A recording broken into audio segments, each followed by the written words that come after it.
big. Oh, is it Magna, is it? Jumbo, yeah. Yeah, going to the west, yeah.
It's a bit like when you get your emails on Outlook on your family emails.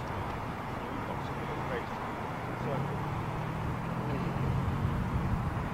based on the amount of traffic I've got coming in, I might as well shoot this Dreamliner.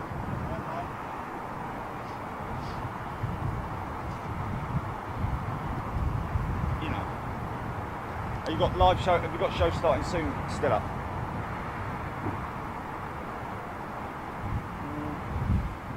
Don't take it down just yet. Okay, we'll shoot this. Save it, then.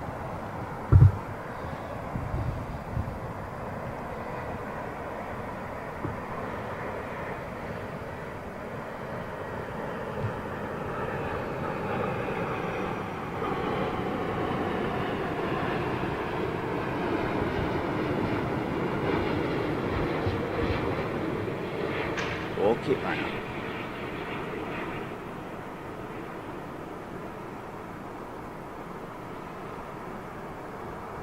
Apparently so, I heard about that. Crazy as in crazy late, or...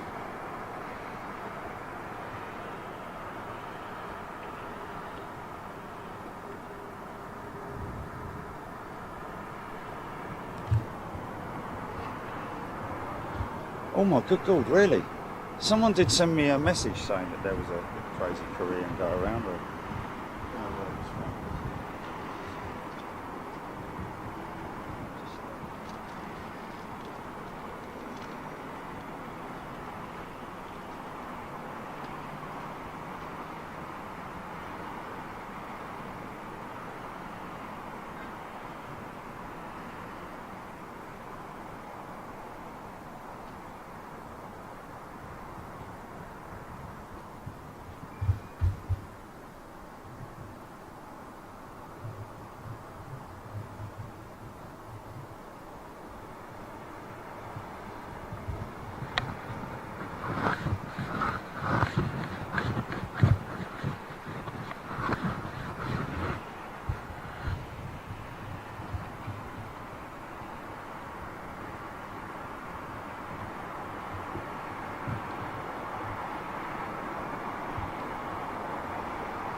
What's that?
No, there will be people who wouldn't have seen it yet, but it's just that after the race, it's always it's a discussing point with a lot of people, and when people come to the feed, after the fact, they might come in there. That's why it's good to put the warning up so that people can be aware that, not to, maybe don't look at the chat. I don't know. Anyway, that's two BA 350s just gone out. Okay.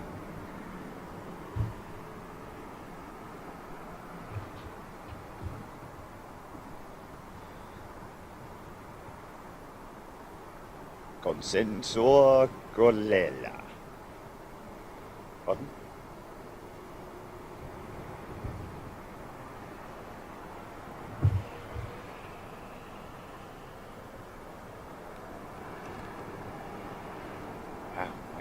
Noise.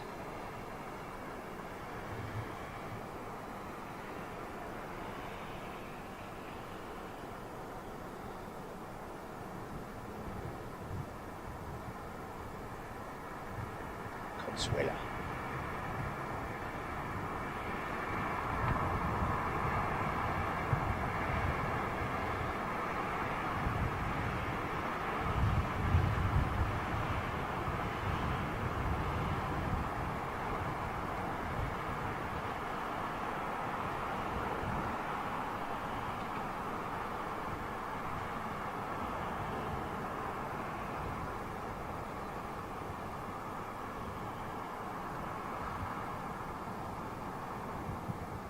Do we know what time that go around was? Like during daylight, or I did Bombardier has gone. Interesting that blimey, monitor's really not picking up. There we go. Say they're dead. So that one on its way to Boston, on its way out to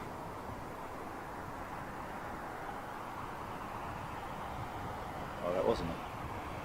G9 787-9 on its way to Toronto. Oh no, there was a 350 went out to Washington. So old banger inbound. What else have we got? China. Moscow. Have you? What, from yesterday? Royal Brunei, Dreamliner in there. 5:45, you're joking, 5:45. That's not long after we finished, was it? Oh, right, okay. Oh, for God's sake, I don't know.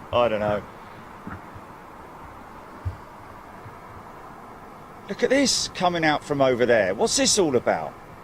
That's something that we don't see very often. Is that Qatar?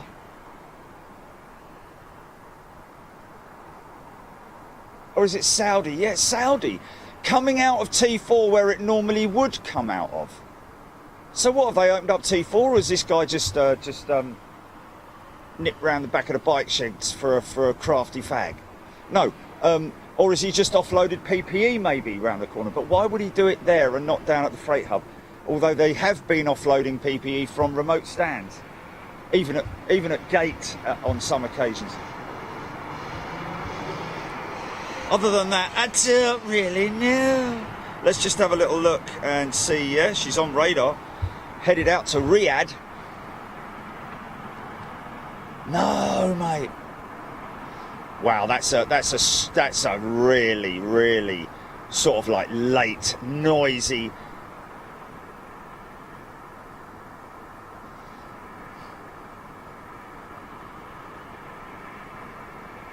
Wow. So this guy's going out intersect. Interesting though to see. Oh, what a miss! What a miss! No, that must have, I don't know, something on the runway or. Oh, that's a shame, man. That's a real shame. Anyway, it is what it is. We miss these things, man. We miss.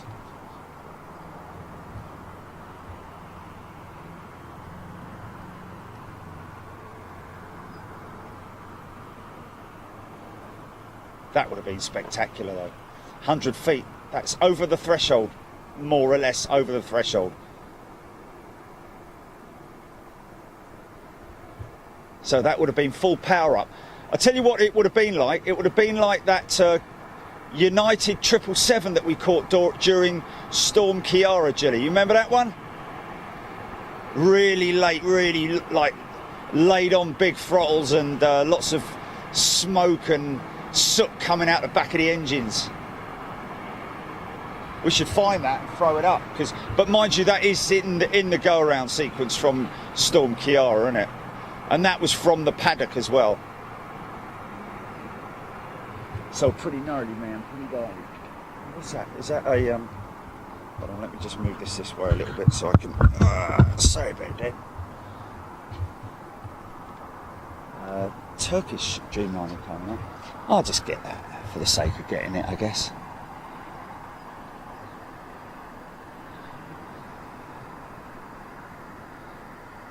Little Ryanair 737 possibly.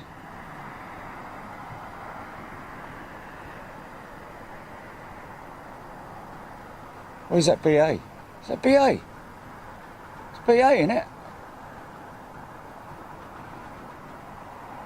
He's descending. Oh no, that's Ryanair. Sorry. Flipping heck. Say that then. Okay, so just see. Wow,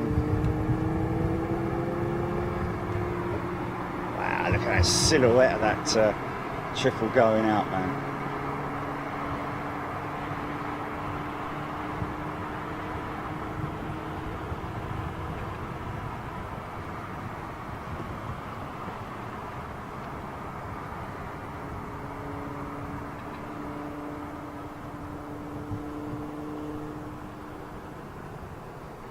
Say it, Dad.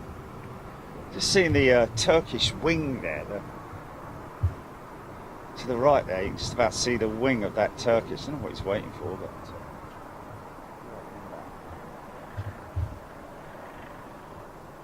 little Swiss 220. Interesting. They still. Oh, now it says on Plane Finder, CS300 A220 300. It is 100% an A220 now because Airbus originally had 51% of shares and the Bombardier company retained 31%, but Airbus then went and bought their remaining shares, took it up to 71%, and the other investment company, Airbus Canada as well, assembled in Canada, the A220. Built a new plant out there. Check audio's good, Jelly. Just, please. Yeah, all good? Yeah, okay.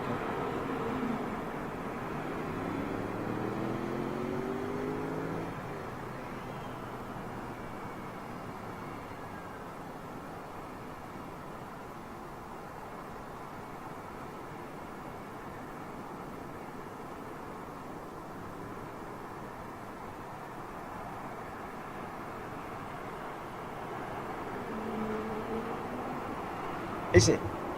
North of me. Oh, wow, look at this. Yeah, but what's that right about? Oh man, I've got too many things going on here. Oh, am I gonna get that? Am I gonna get that? Am I gonna get that? Ah, he's just gone in the cloud, hasn't he? Ah.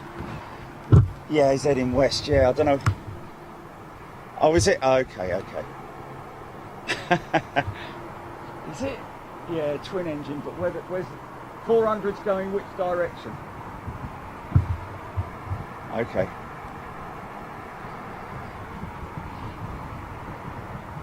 Ah, yeah, well then that's going to be in the clouds. Oh, there she is, man, there she is. Look. Hold on.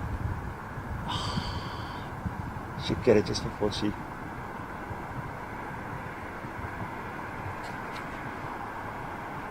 I don't, that's the trouble.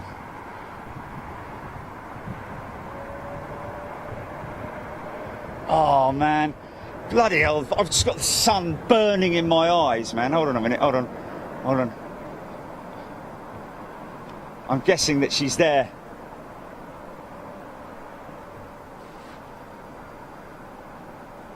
You see, I can't tell whether the bleeding thing's in focus or not. Sod it. Ah, if I don't... Yeah.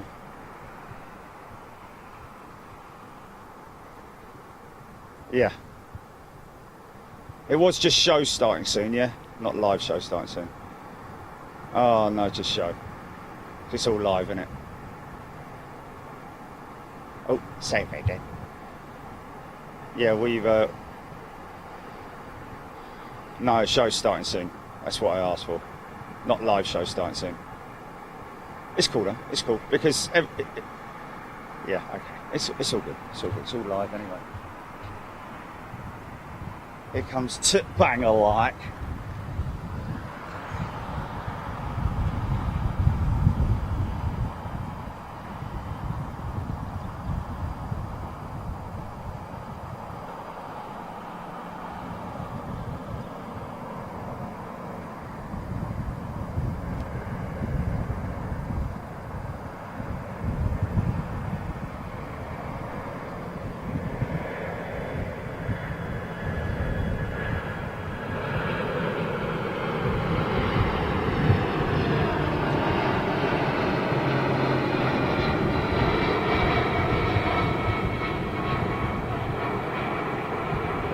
Watch the old spoilers, the old speed brakes or ground spoilers come up on the wing.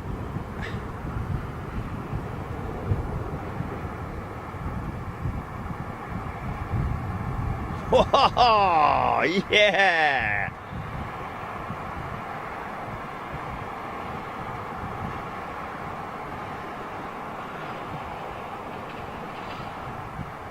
So yeah, interesting to see that, because obviously the freight hub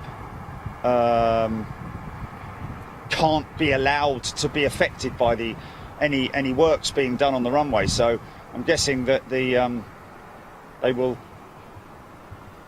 either leave a patch of runway available for the aircraft to taxi over, or the aircraft will have to taxi out full length of the runway and use the entry point, I'm guessing. So again, it is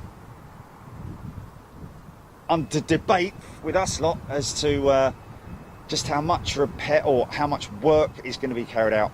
Resurfacing, we are aware of that. Is that the full length that it's going to be resurfaced is the question.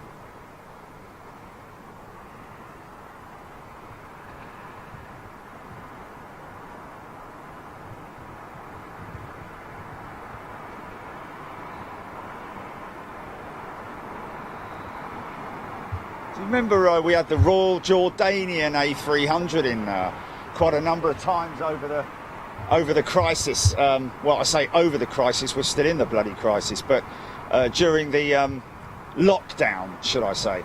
Not seen that for a while, but unless, of course, somebody else has.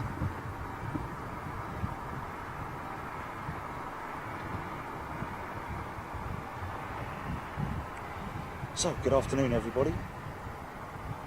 Welcome to Big Jet TV, Sunday afternoon show. Out of our normal remit, has to be said.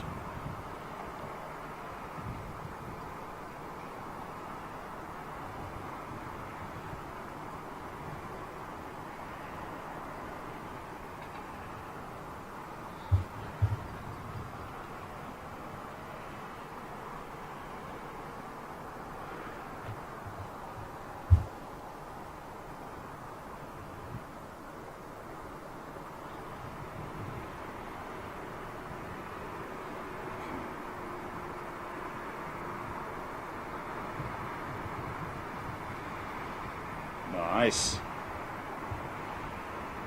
Casey Pye, welcome. 3:30 inbound. EGPX, Mark Barr, David Curtis, Terry Slater, John Grinham, John Collier, Hugh Taylor, Adrian Anderson, M14 guy, out there in the United States of America. Good afternoon to you. Aid Dodds, Stephen Owers. Big shout out to Colin Bracker, who is making the new key fob for us all, folks. That'll be on sale hopefully within another week, I'd imagine. We'll be able to bring you these key fobs. Three different options: black with white lettering, white fob with black lettering, or white fob with red lettering. All looking very smart indeed. Again, in using really good quality plastic as well. None of your tat. And nicely finished as well. 3D printed, by the way, folks. In the UK. By a 3D printer. Colin Bracker's 3D printer in the UK. Haha, it's brilliant, man.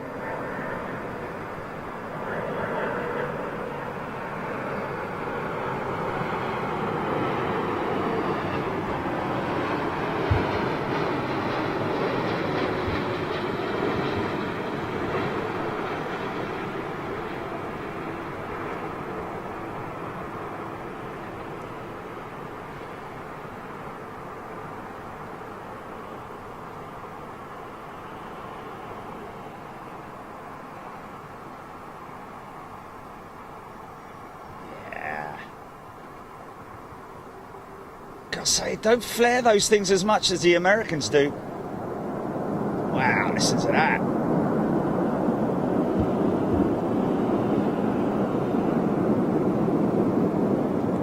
Noise just bouncing, sounding like it's coming from the northern runway. That's insane, man. Wow. I honestly looked over to my right and thought, is there something coming in or going out? Has something just landed on the northern runway? It was that noticeable. Debash Mode, good afternoon to you.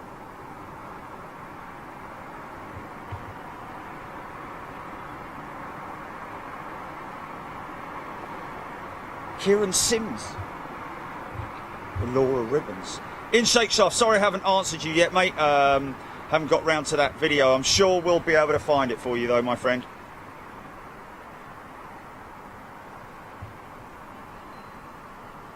Okay, put those on the stall. Wow, it is hot up here on the roof, ladies and gents. Carlos Stranimir is in the house. Been watching some great space shows. Deep Space Nine. No, not Deep Space Nine. Just about the planets, basically, and their formation, and our galaxy, and all that kind of groovy stuff. Chili, can I just check? Can you just do an audio check and make sure that they can hear me? Because I've got the mic sort of like pointed slightly, tilted slightly away from me. So I just want to make sure that they can hear me clearly. That's all. Yeah, you're all good? Oh, okay, that's great. Super smashing great.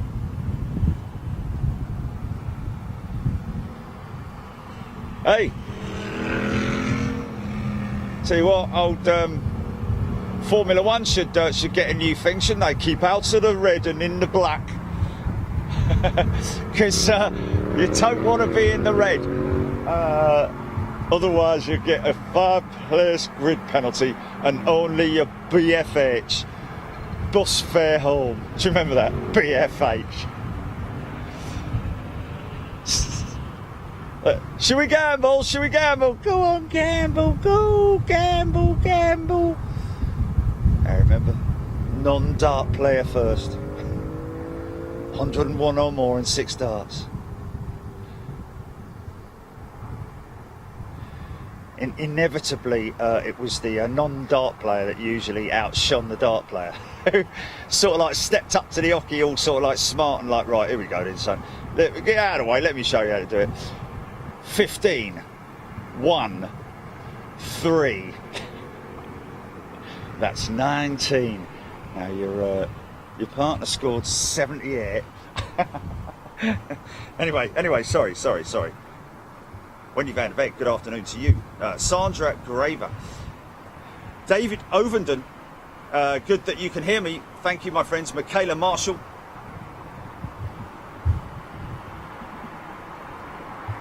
Pauline is in the house. Good day to you, Pauline.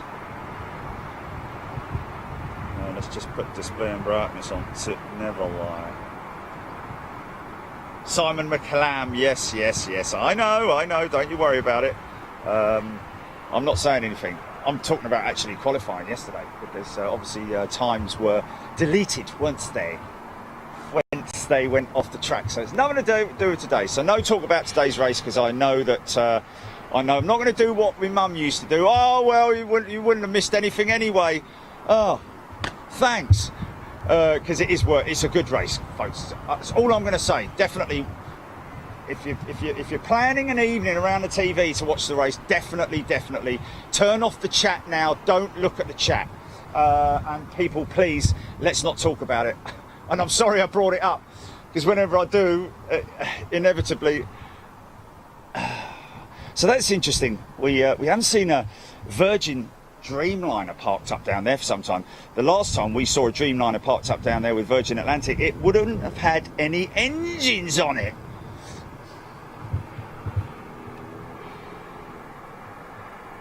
The only reason why that paddock don't move is because it's nailed there. Richard Noyle, good afternoon to you. Kieran Sims, of course, we've said hello to Kieran. George's Journeys, Kev B, Shaker Maker. Tim Webb, thank you for 200 stars, my friend. Thank you very much indeed. Nathan Hall, watching from Mulberry, Texas. Wow, Mulberry, cool.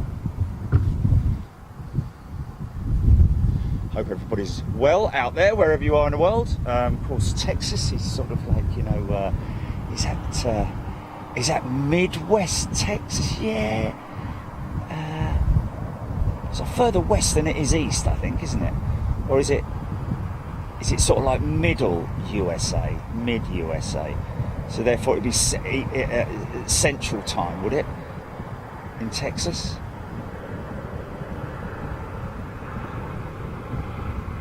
Six hours, okay. So that's definitely, oh well. Okay, that's interesting.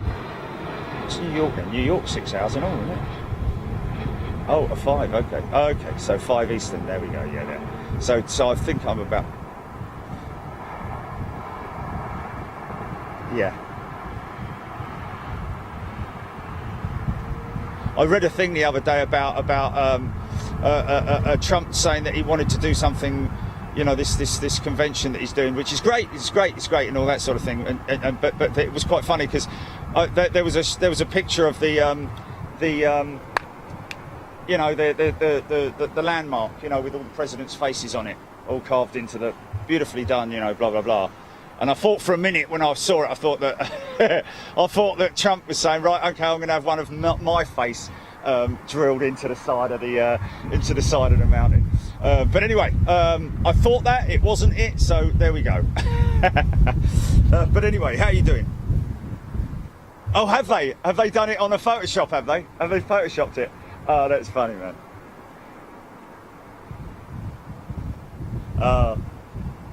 Oh, right, yeah, no, that's funny. Martin Wells, thank you very much indeed. Yes, indeed. A lot of people coming on and not having seen the show before. Boab down there. Bravo, Oscar, Alpha, Bravo. One of the 740 Concords that was donated.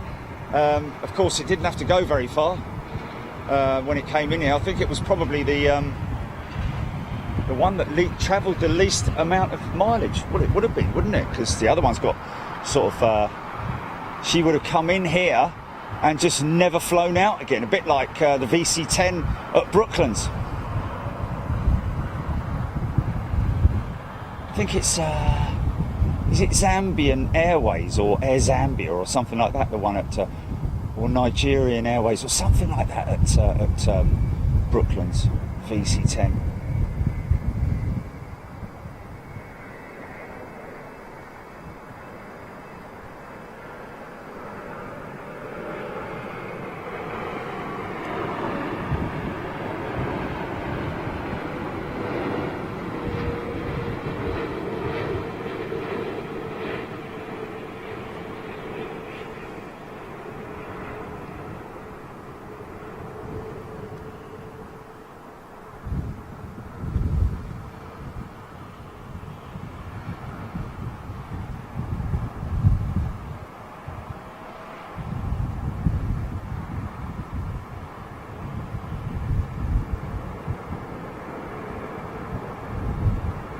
Did you say that Cathay 747 is due out?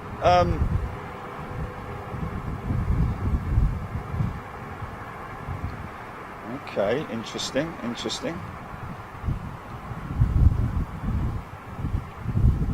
It's their 400 today, CF6 power. Aqualine have just actually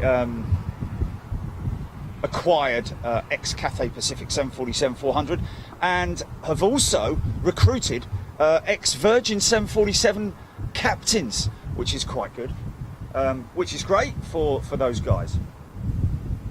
Roy Claringbold, Karen Langley, George Pedrero, good afternoon to you. Acorn Revival, BOAC VC10 at Duxford, yes, of course, and a great example of her too, it is. Very much looking forward to speaking to the guys and girls at Duxford. Like I said, I was contacted by them just before the outbreak, and obviously the discussion sort of like went for a bag of peanuts. But hopefully get those discussions back online again. I'm actually taking me boots off because I've worn my bloody boots, haven't I? And my feet are baking now. So I've got my flip-flops. No, I don't. I'm just going to stand here in my socks. Oh, ow, oh, it's like walking along Brighton Beach. No, it ain't,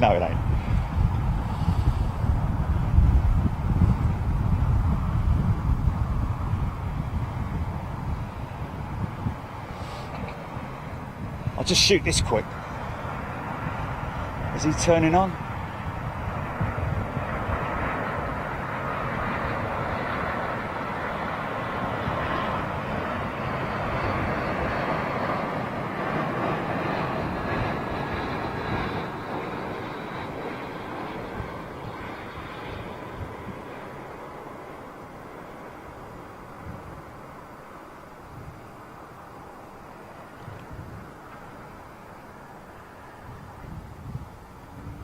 So he's just locked on to the ILS basically, acquired the ILS, and he's about 10 miles out over East London, just turning in over sort of the O2 Arena, that part of the world, and then head directly west towards London Heathrow on the glide slope. He's just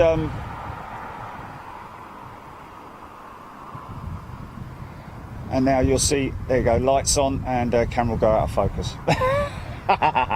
Thanks for that. Ooh, crusher grip. Interesting that these 747s down here, the ones around the corner, yesterday when I left here, they were running them up. They had the generators all. In fact, look, you can still see. Look, not these ones, but the ones around the corner. Oh no, it's a truck, isn't it? They were generators, ground power units. In fact, there's one there. Look, next to these aircraft. There isn't any next to those 747s over there, but they are around the corner, and they were running up the APUs. So obviously, keeping those aircraft, you know, running and active, keep the systems ticking over.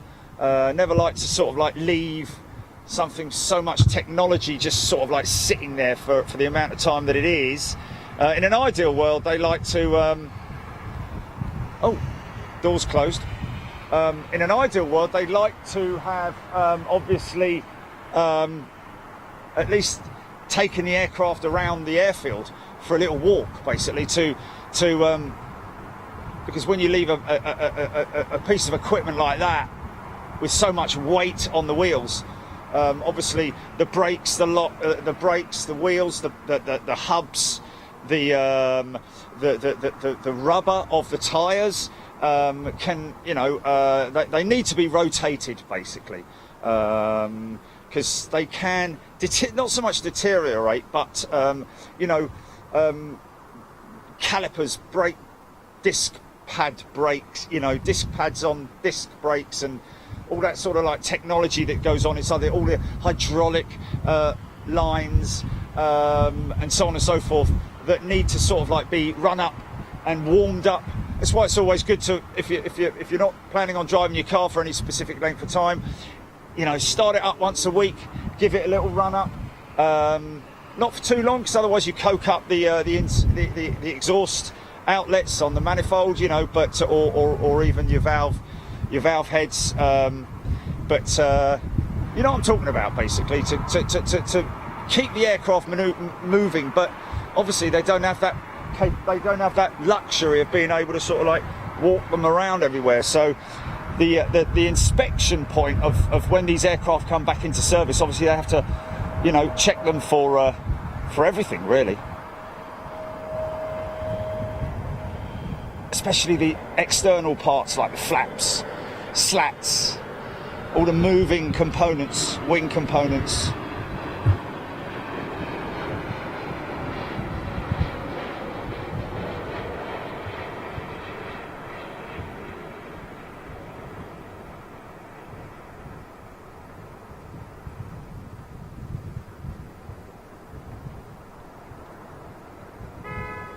Mind that.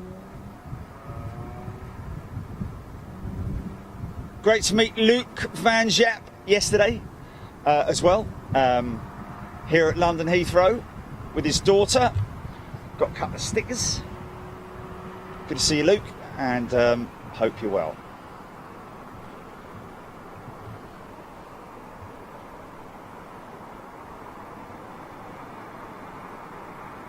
Yeah, apparently long time ago, long time ago, when I had the Mercedes, Oh, wasn't it? I was with Johnny, wasn't I?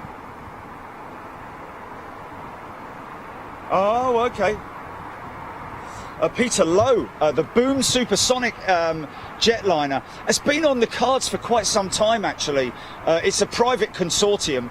I believe Boeing are involved financially, but quite how much I don't know. But obviously it's a much smaller aircraft than the Concorde. It's basically a supersonic private jet is what it would be.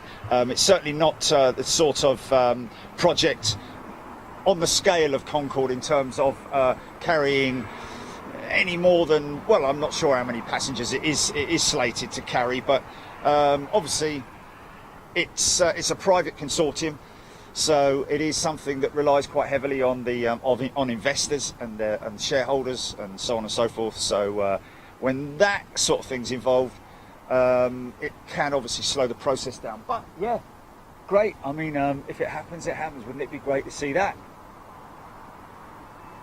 Certainly uses conventional airfield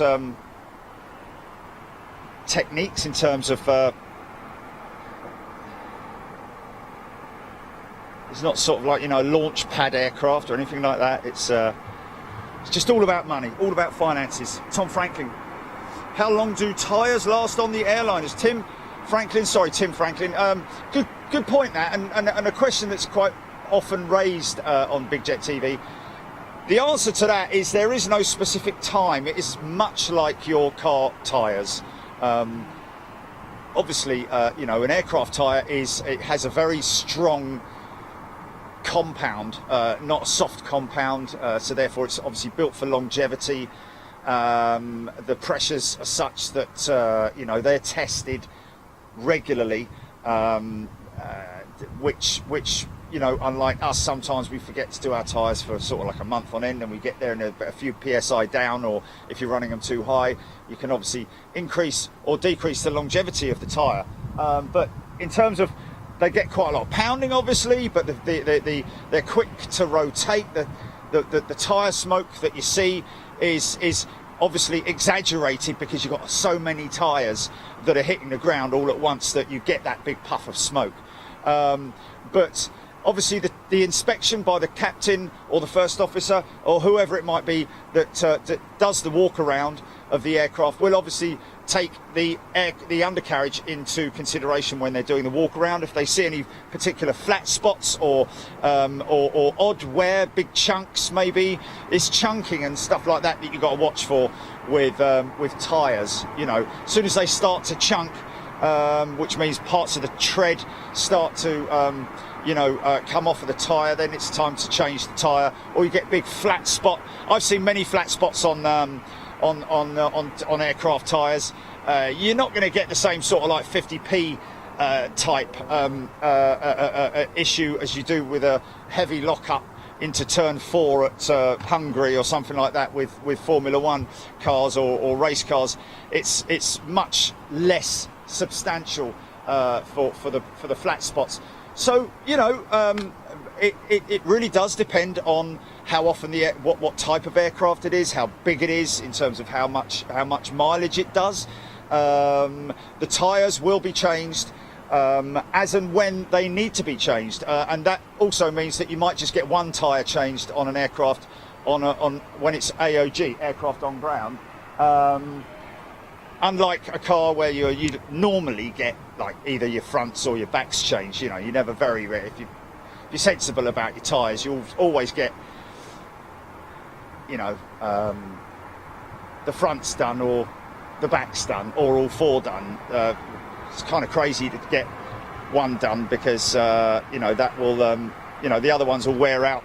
The other side will wear out sooner, and then you'll have to change that one anyway. But in terms of aircraft tyres, it's a different kind of scenario. But anyway, I hope that answers it for you. I hope I didn't waffle on there a bit, which I did. I think I did, because the comments are like millions of miles away. Say baby. Is rare instead of Al saying 6Y. Is rare. We've caught that a few times. Is it their little 320?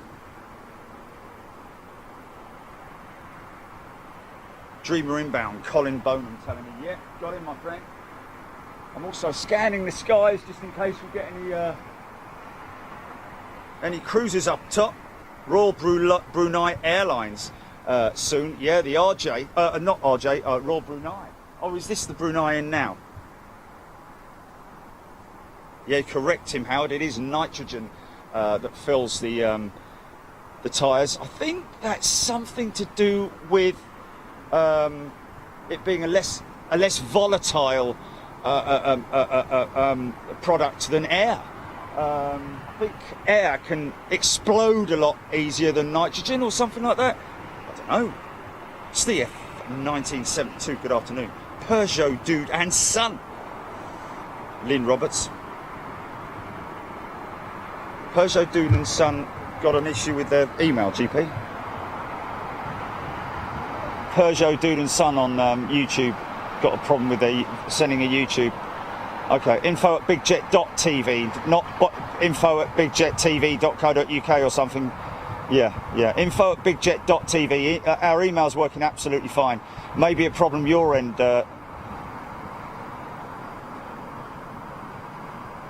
No, this isn't Royal. Is this Royal Brunei? This is Virgin, isn't it? Yeah. I think Royal Brunei is still a little ways out, isn't he? Okay. Oh, I've got him, yeah. Trent 1000 engines on the Dreamliner with this, with the Virgin Atlantic. All fixed now, I think.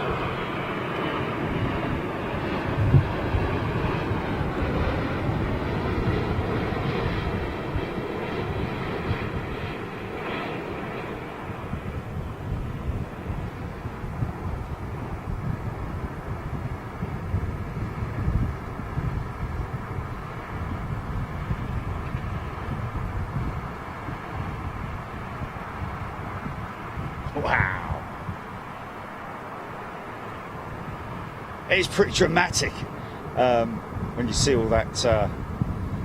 See, look, there's that. Remember yesterday when that triple was being towed out? What was being towed over there? Here he comes again. I think there's 321 going out. Fionn Edwards, thank you. Rob Solaro. Cathay Pacific 7478 freighter, amazing. London Heathrow, Charles de Gaulle on. Is that Mumbai? Hong Kong. Cathay Pacific 748. That's the. I think that's the 747-400. Not wanting to correct you, Claire, but even so.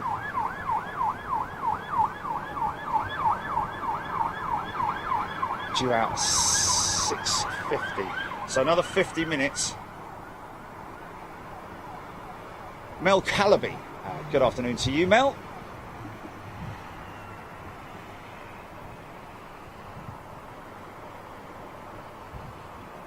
Oh, there we go.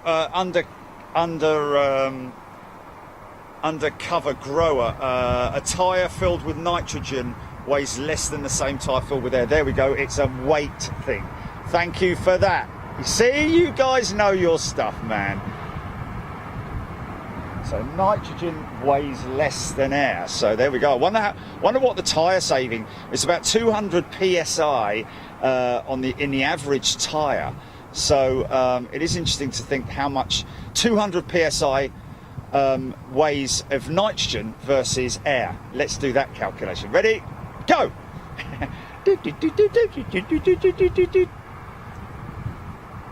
You've got mail. You've got 550 answers.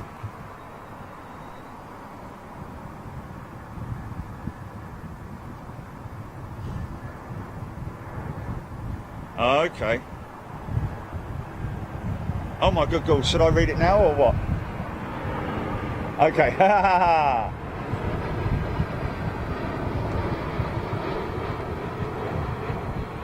Some great emails and messages coming from you guys. Honestly, man, honestly, you guys just rule. I'm sorry that I don't get to answer each one of them individually, but I do, trust me, I do flick through them. Still looking for your best bits of, obviously, not right now because we're not even halfway through July, so at the end of the month we're going to need you guys to write in on email just to tell us what were your best bits, from which show and what date. That's really important that you do that because obviously on the night when we're sitting down and talking about it, we want to make sure that we've got enough time to we've got as much information as we can get in order to find the specific parts that you're looking for. And 777-200. Now I'll tell you what, This guy is going to go around because that guy is not stopping. Is he stopping? Let me keep him in shot. He needs to stop, that geezer in that on that 777.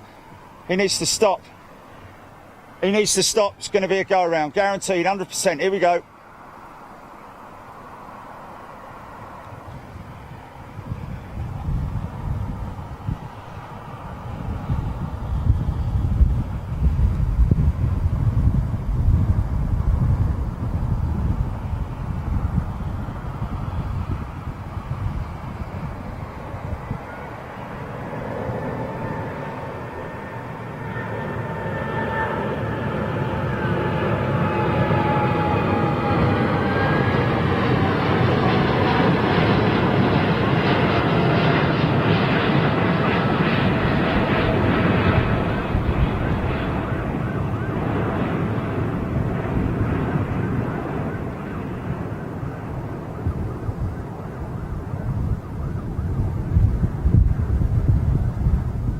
Got to say, that's an error by the tower, surely, man.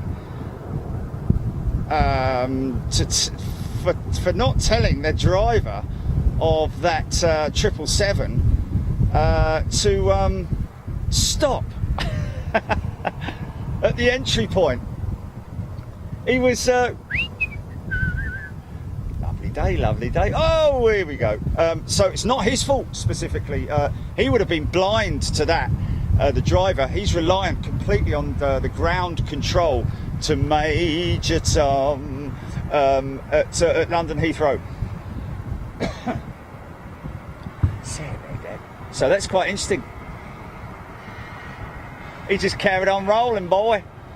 You keep on rolling that 777 across the runway there.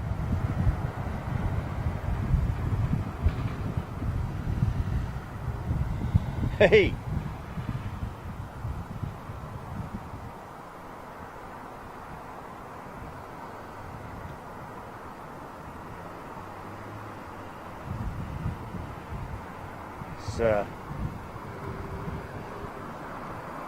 Could get a little Wookiee howl from this guy as he goes past.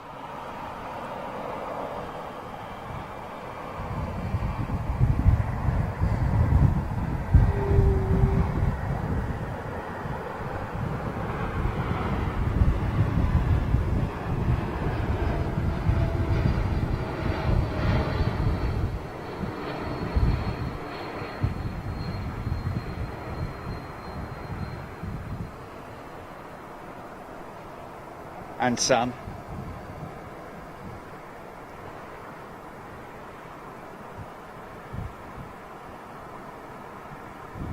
Okay. Where was he riding? Down the local tip? Oh, there you go, ladies and gents. Make your own mind up. There's the new and old livery of Aer Lingus.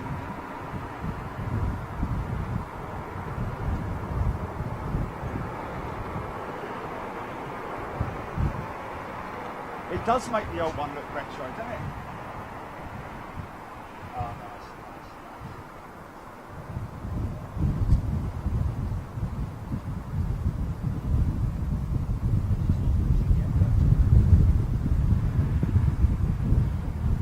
We'll keep an eye on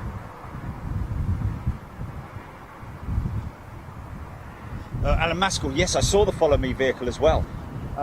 He should have been really... because he was way ahead of the guy as well. Bonjour maman, bonjour papa. C'est l'avion dans la maison. Le pépé bleu.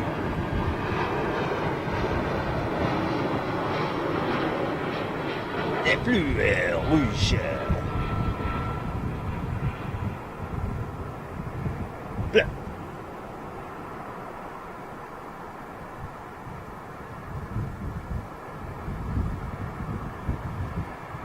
Do what? It's cleaner, it's just fresh. It's fresh, isn't it? It is fresh. It's modernised, you know, it's fresh. The old one now looks quite retro.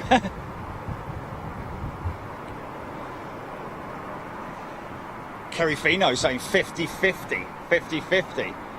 You can see Cathay Pacific pushing back in the background there, folks. Looks like I've got a 777. Got a big jet to my north approaching, GP. Hello, hello.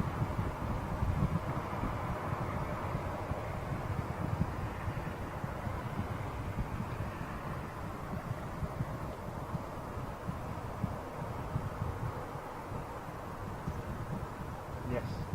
ABC 747. Interesting to see Katie. She's on LinkedIn.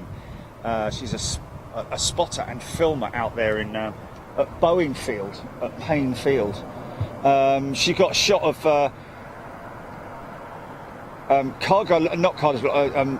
Volga Dnepr's 777. I heard that they were struggling to take that on, but got some great shots of the airfield.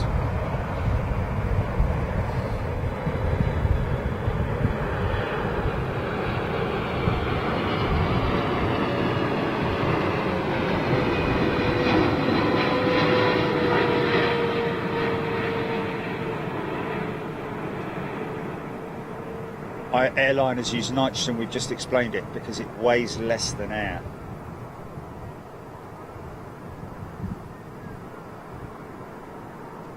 Oh yeah.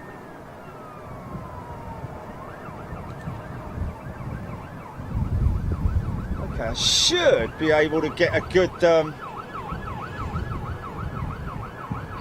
good shot of the ABC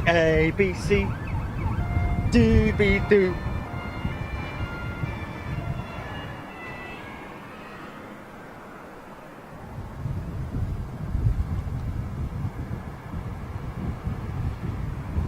$747. Jane Alder, thank you.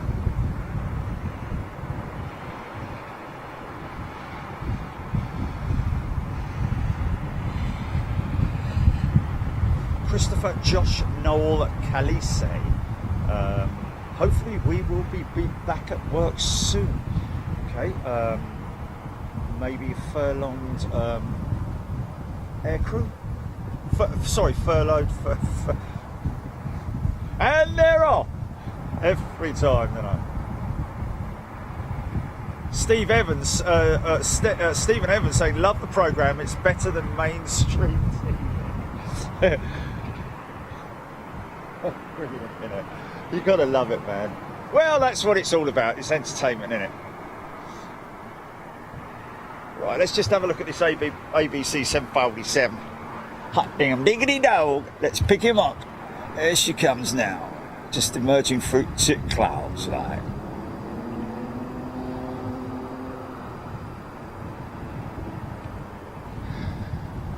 Come on, son. Come on, pick it up, mate. There it is, there it is.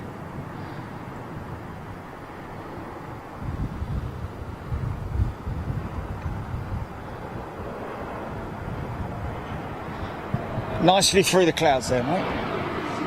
I'll get another bite at him in a minute. Little lufty Neo.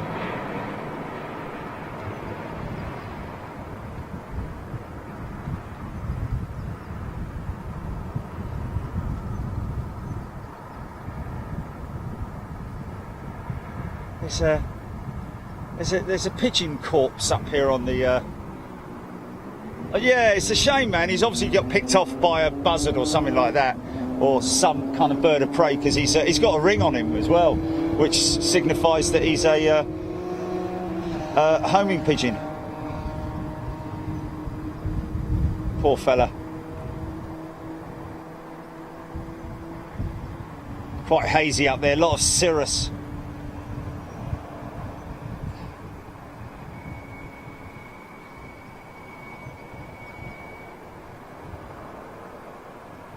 Not going to get a great look at her.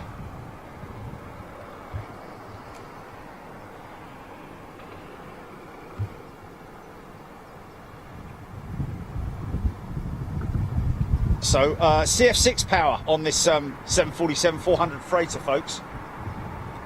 Claire Colville, Qatar 777 on stand 301. She's going up just after the Cathay. Stand 301. Now, that's interesting that Claire seems to know that. That's, especially what stand it is. So, is that? Oh, right, okay. And you can hear that Qatar starting up now. Claire, thank you very much indeed for that info. From whence it came. Here we go, Aqualine's in the house. Or Aqualine, sorry. I should say Aqualine. Freight company busting their balls at the moment, folks. Flying freight around the world. Specialist freight company managed to hook up with the with Roman, the main man at Aqualine, and one day, when we can, we are going to be flying on board that aircraft with those guys at Aqualine and doing some live stuff with you guys at a freight terminal.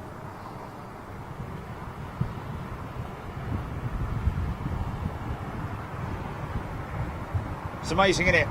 It goes one way or the other, you know. Aqualine picking up ex-Cathay. Well, I think it was ex-Cathay. I think the last operator looked like Cathay's colours, but I don't think it is actually Cathay. I think it was Cargo Lux actually, the last people that operated it, possibly.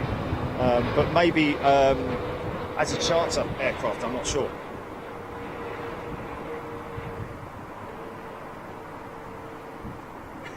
Ian Shake Shop could be one of the Queen's pigeons. My pigeon and I.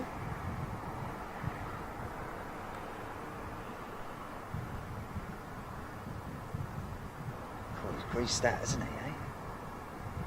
Oh, there's your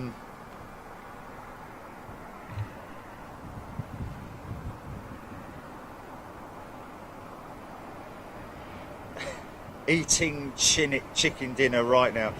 Is rare. That's you what? Yeah. Yes, he has. He has. We were talking about that he was. So there's your early turn on there, folks. He's not going full length. Now I'd imagine he's light enough because he normally is light. So there's a good shot right now. He is definitely going to hold position, as he is there, because we have an inbound, and this may well be the Royal Brunei again. In fact, it is the Royal Brunei, so he wouldn't want to go round again, would he? Hey, Butler.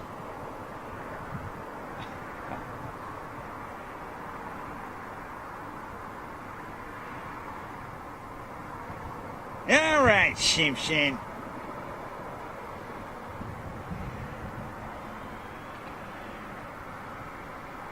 Ian Meadows, who is rare. Low-cost airline in Israel, I believe. Claire Colville, I have my sources.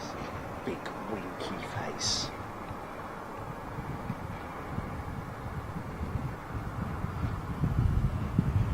Here comes the RB.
Yep, he's going out intersect.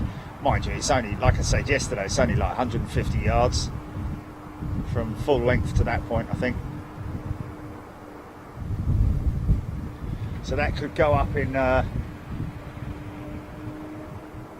we go.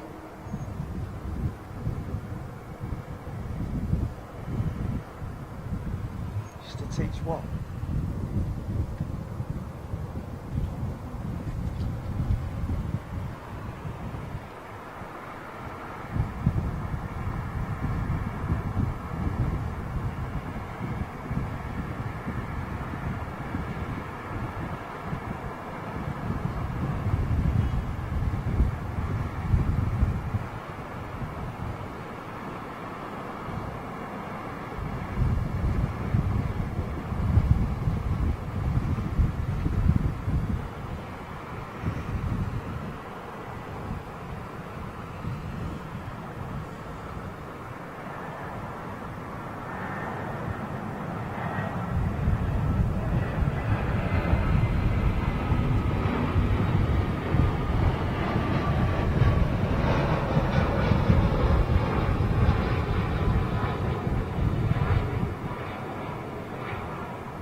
She's going to bank, isn't she? I bet she's going to bank. She'll bank left, I'd imagine, if she's CDG bound. It comes that beautiful bank. No turn like it in aviation. Say that, Dad. Or should I say, no picture like it. Which is why we used it on our logo. Obviously coming the other way.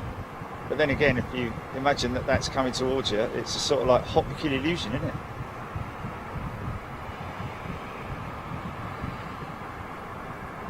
On WKL, do do do do do do do do do do do on do do do do do. Oh, Colin Bonham, A350 1000 from Tel Aviv. Not this one, my friend. But most definitely, probably, that'll be the BA 351K, won't it? In from Tel Aviv, I'd imagine. I'm doing a lot of Tel Aviv trips, that 350 1000 man's put on a lot of hours, a lot of mileage.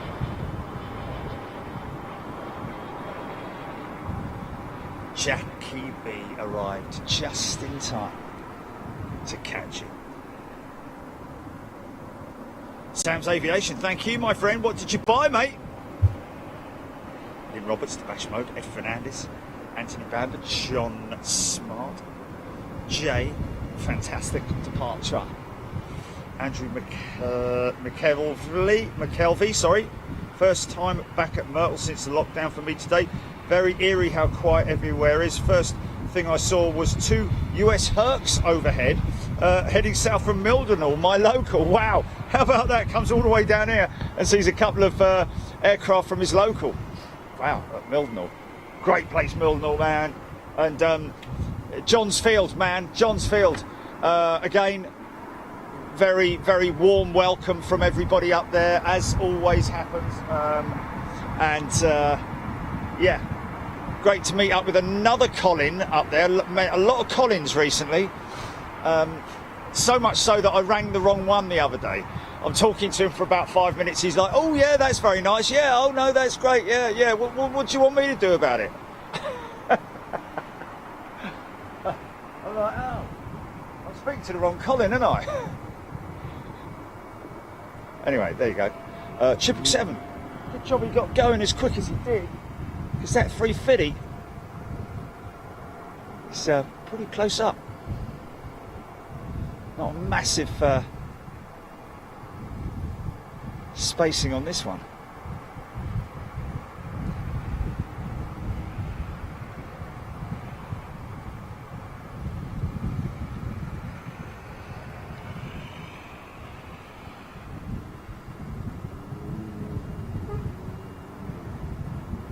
Pardon me.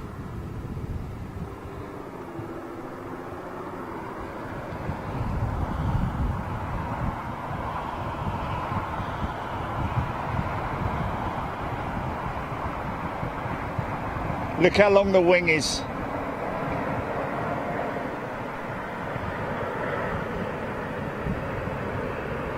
Look how big the engines are. Just look at it. Beautiful.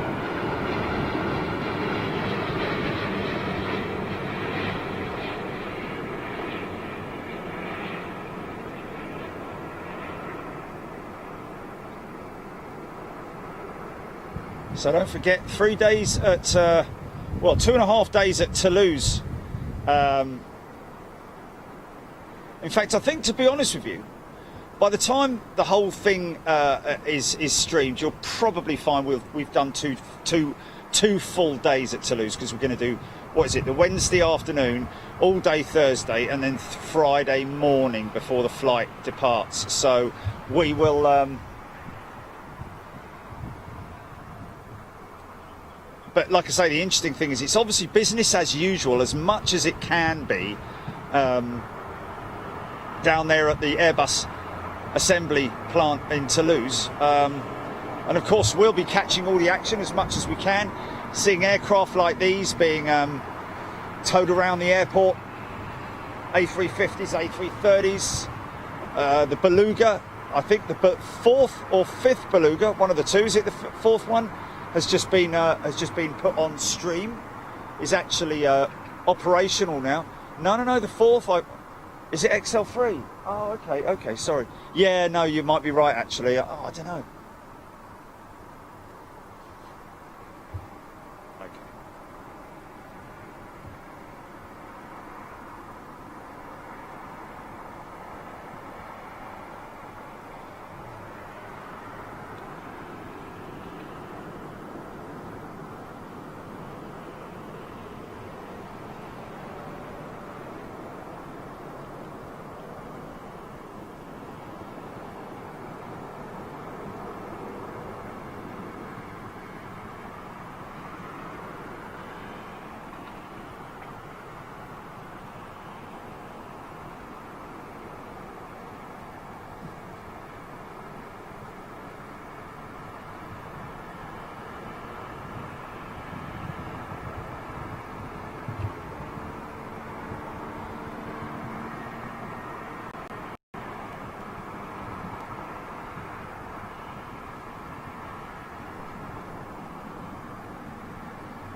To prove the what?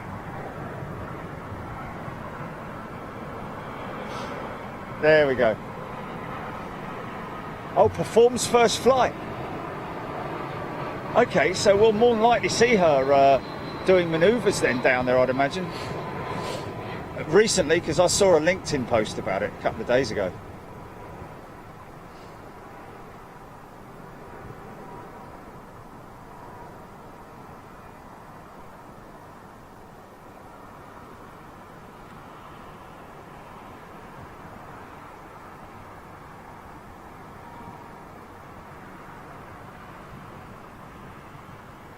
Is that it there? Is that Ben Brown's, did he say friend or? Okay, his senior first officer. Gibraltar, let's just have a look.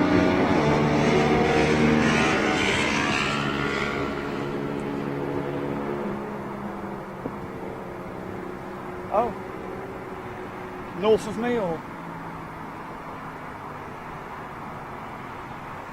Okay. Heading east. He's in the hold, is he? Wow. Yeah, well, I will. No, I can't from here. No, not with the naked eye.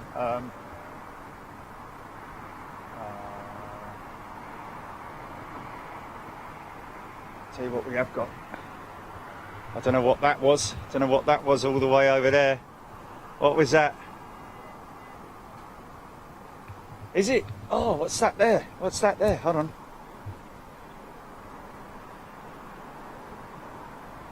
What's that there?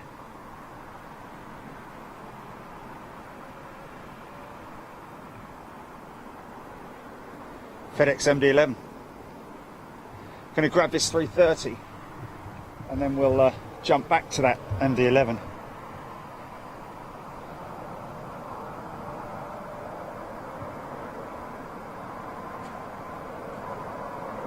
Is this Swiss again? Oh no, China Eastern, sorry.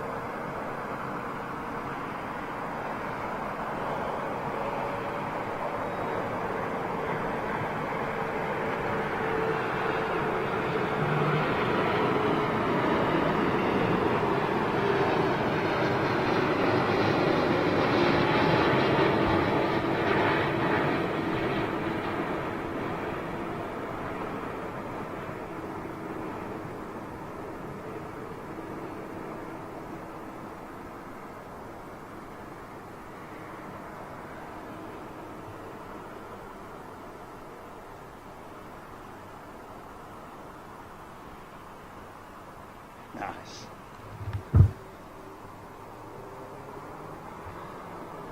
Unmistakable long note. Wow, noisy. Listen to that. It's still quite cirrusy up there, so it's going to be hard to find him. There it is there.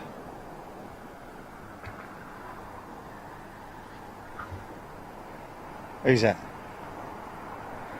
Michelle Taylor, good luck for tomorrow, Michelle. Oh, Mike in the way. Sorry about that. Wow, there she is, man. The big long nose of the MD-11. Or the DC-10 even. The same design.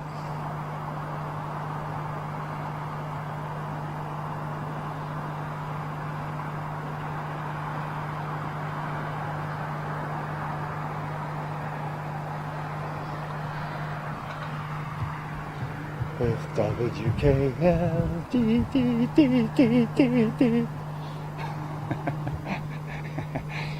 Wow, got a bit of a stack on our hands here. Come on back there, boy, we got a stack on our hands. 10-4 there, big boy.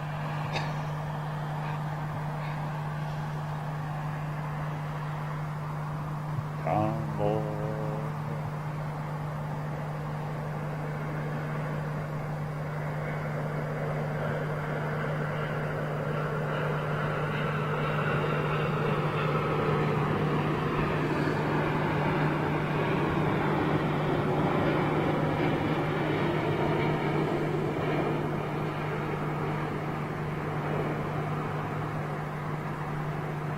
Possibly in from Mumbai,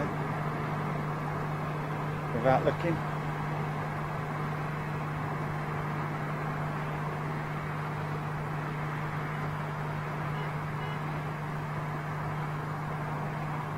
Yeah.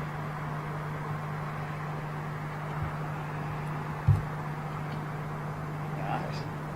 Still travelling though. Giving it some power on the reverses.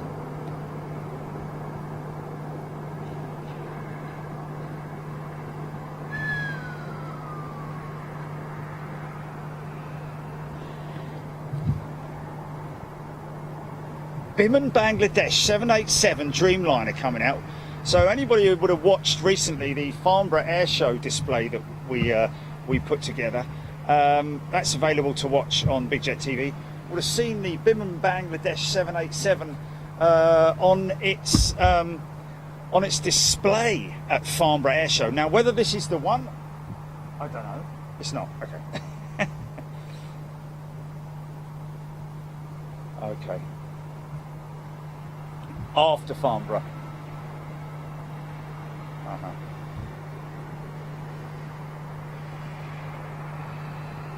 Operating to Silet Osmani. I hope I've pronounced that right. That's pretty crazy. Never.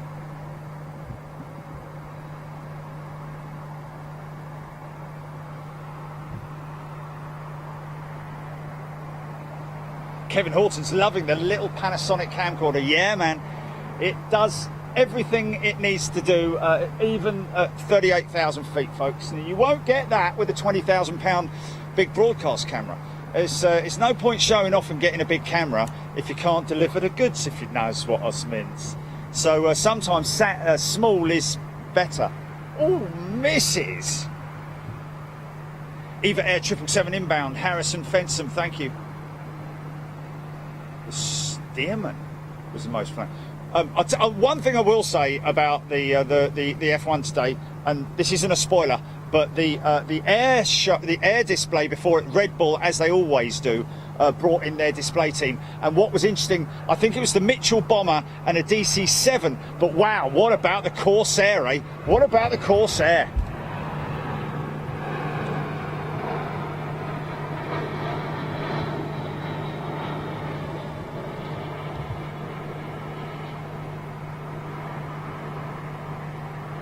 In authentic US Navy colours as well. Beautiful example of the Corsair. Probably a load of them flying in America, because obviously in the boneyards of America there's still a lot of military, Second World War military aircraft, including you know, B-17s, B-29s. Yeah, this guy, the display pilot for Biman, or whether it was a Boeing display pilot, I don't know. More than likely was Boeing, I'd imagine. Threw that thing around the sky very, very graciously, I have to say.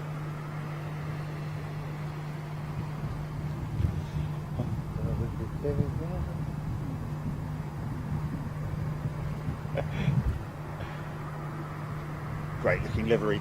It's a bit like Lucky Strike. You remember the old Siggy advertising on the Formula One cars? On the bikes, wasn't it? On the super bikes. Lucky Strike oily rags.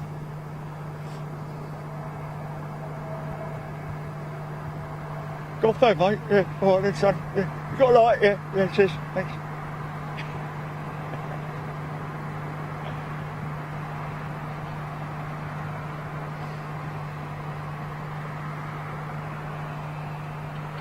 Zoom out a little bit, get a little bit more of a idea of speed.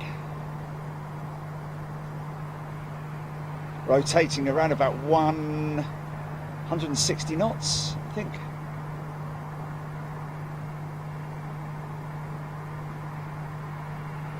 Depending on the conditions, of course. All pre-set into the computer. Flight management, the FMC flight management computer. I'm sorry, Michael. I cannot take off at that speed. You're gonna have to input a higher speed. Thank you, Michael. Shut up, Meg.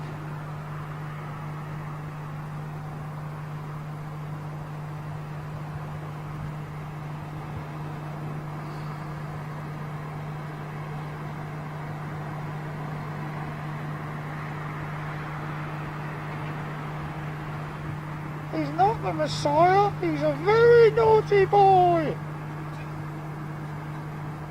Follow the cord. The shoe, the shoe. Look, I'm not the Messiah, really.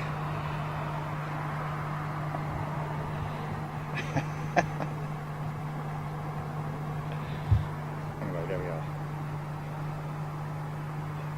I was silk. Oh my God, here we go with all the old oily rags. Rich from Sheffield. Tony Squires. AA747, American Airlines 747. Are we talking about aircraft in boneyards here, possibly, that I've missed? Oh.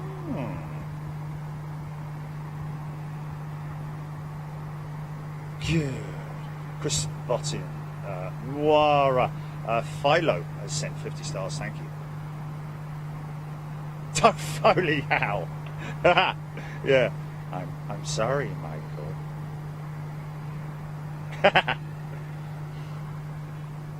Best film ever.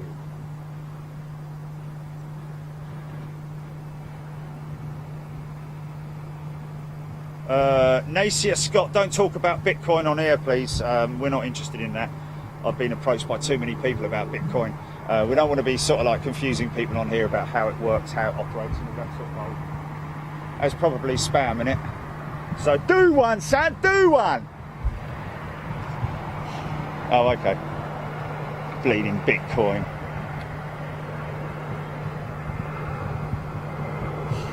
If it was that good, it would have taken off years ago, wouldn't it?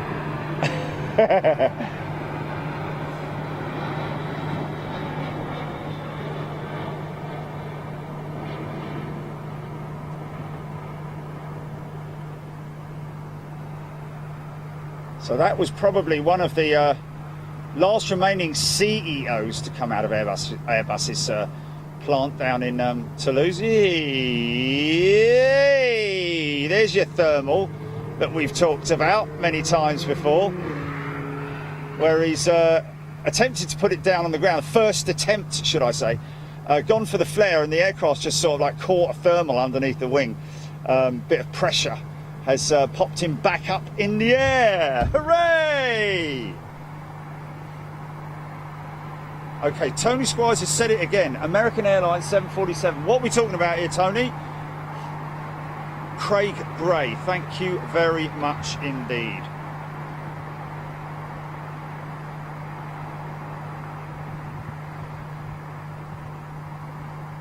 Andrew Austin.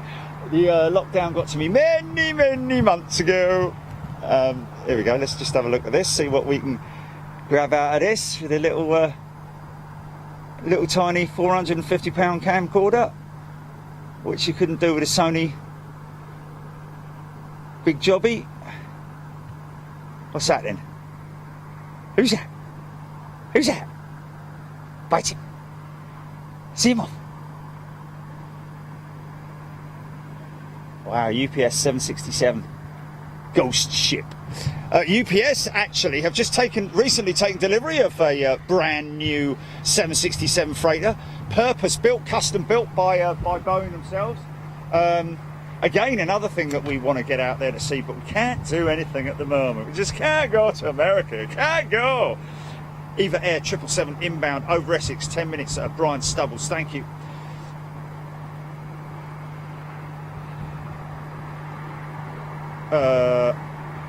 Darren Golding's ordered one from Curry's yesterday for delivery tomorrow. What's that? VX1 by any chance? Wow, fair play, mate. Oh, happy birthday for tomorrow, Darren Golding. He's bought himself a birthday present.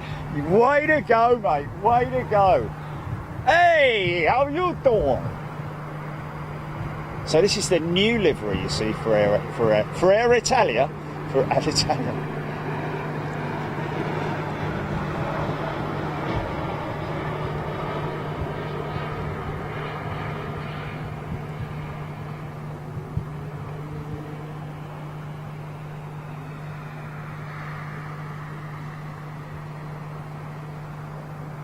Yes, the good thing is that the VX1 out of the box is just a phenomenal camera.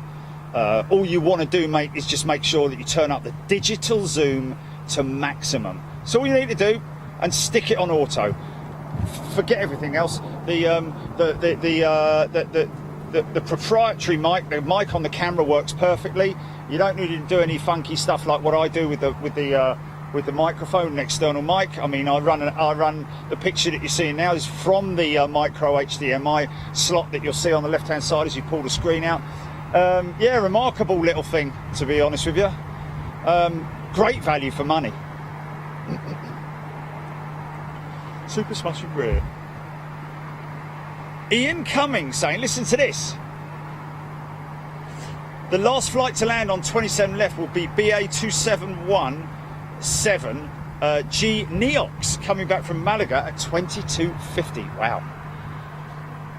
Neox, that's a 321, isn't it? Haven't we flown on Neox? I see before. When our lad.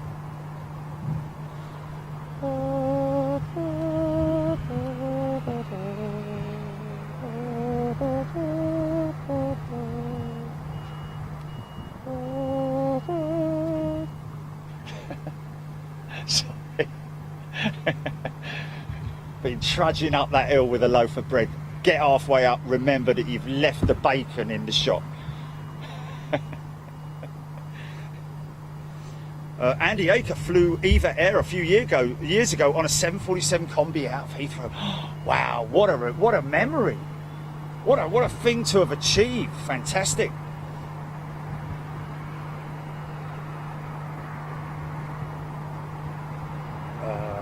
Jane Hocking, have you tried that? I'm not a Weatherspoon fan, to be honest with you.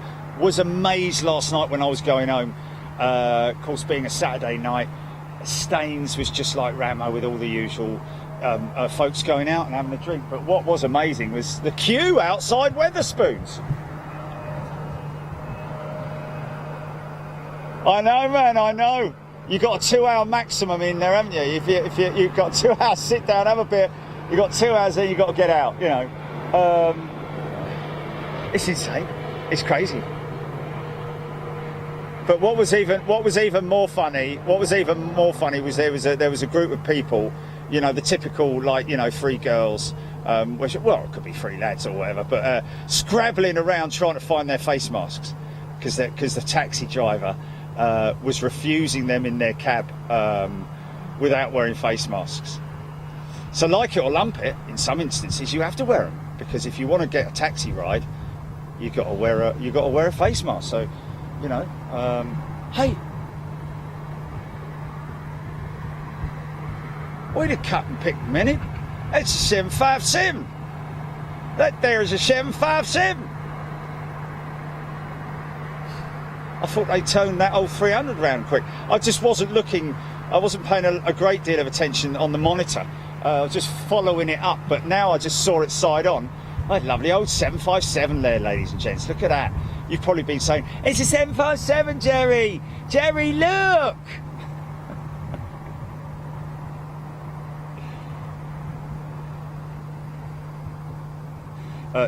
Ian Shakeshaw saying, I'd like to see Jerry push his bike up that hill. Well, I'll tell you what, we wouldn't have to, because I've got an e-bike.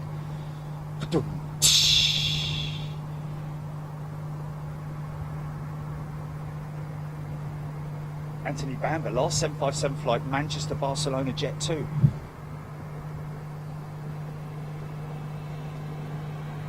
This should go up quick. Literally, Carl the astronomer would be proud of this. Watch the climb rate of this aircraft. Correct.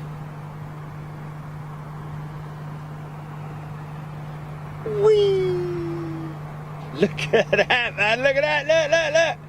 It's like a bleeding air display. Oh my goodness me, look at that. Look on your radars, folks, and look at the climb rate of it. When's he going to level out?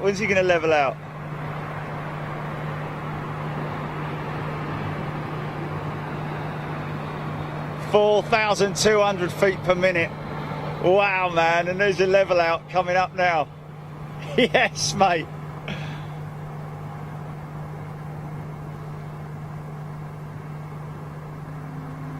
That is crazy. Still going. Still climbing.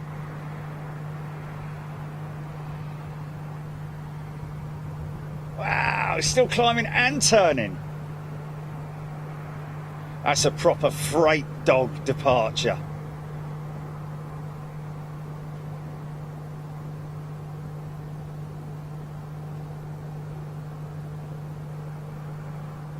Still hear him as well, man. Still hear him rumbling away. Right, here we go.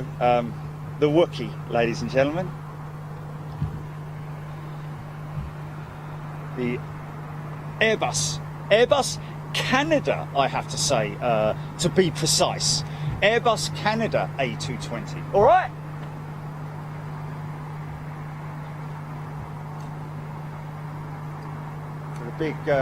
With a big dirty old 777 behind it.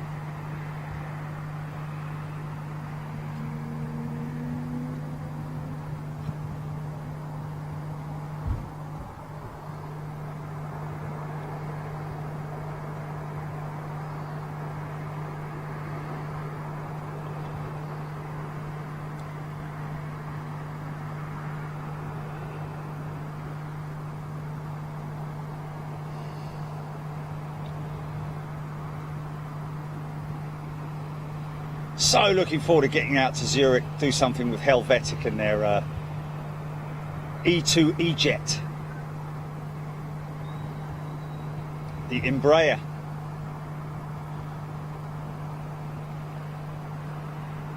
Embraer's basically Embraer's variant of the modernised A220 or even A320 Neo, to sort of like work within that sort of like category, so to speak, of short range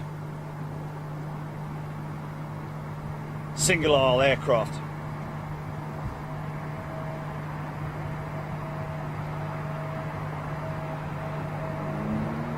Iberia 350 taxiing out. Wow. Blimey, the old, it's one of the,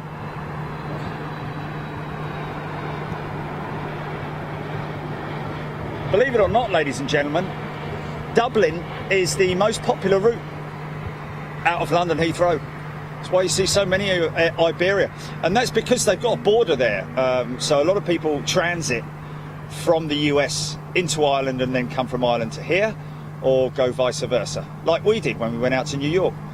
Flew here to Dublin on the 320 and then flew from Dublin on the 330. Great flight, very comfortable, great people.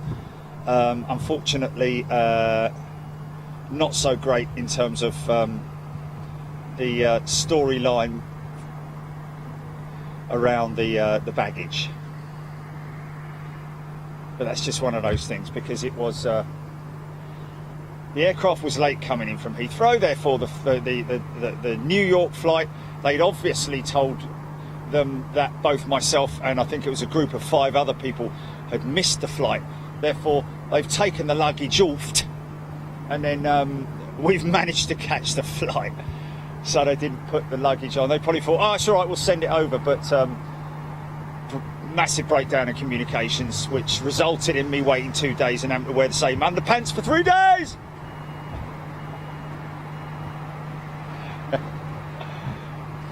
But it was all very nice. It was all very nice indeed. There's your lovely Iberia 350.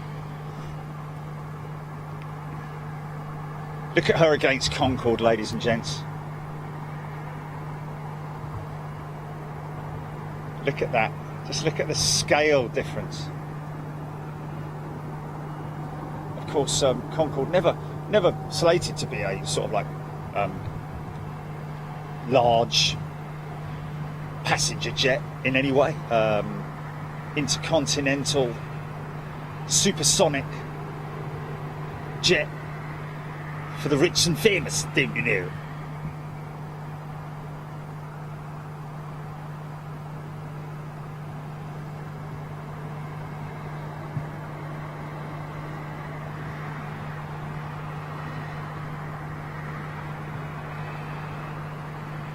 Gorgeous. Oh, but it was gorgeous. Look inside the engine, look at it.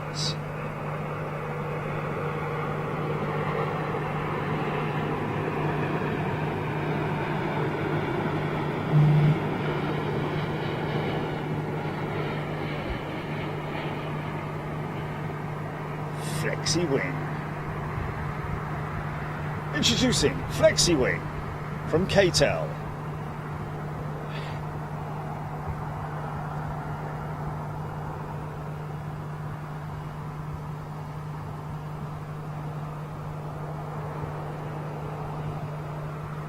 Little Star Alliance, whose is that then? Is that Lufthansa or someone? Oh, TAP Star Alliance 320 Neo. Look at that. It's nice, isn't it? Or is it 319? I can't see how many doors it's a 320, isn't it? Yeah, that's right, yeah. It's nice, isn't it? Look at that cockpit there, look, compared to that Concorde. Beautiful design of the 350, so cutting edge.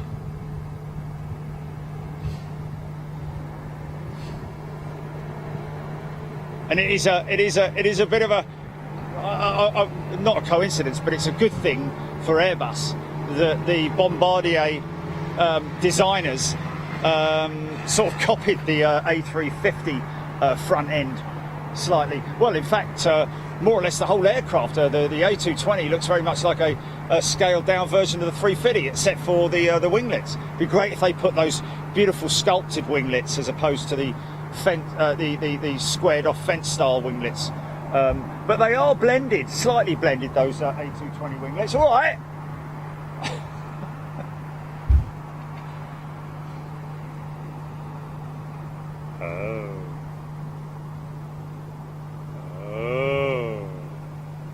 Gavin card, thank you.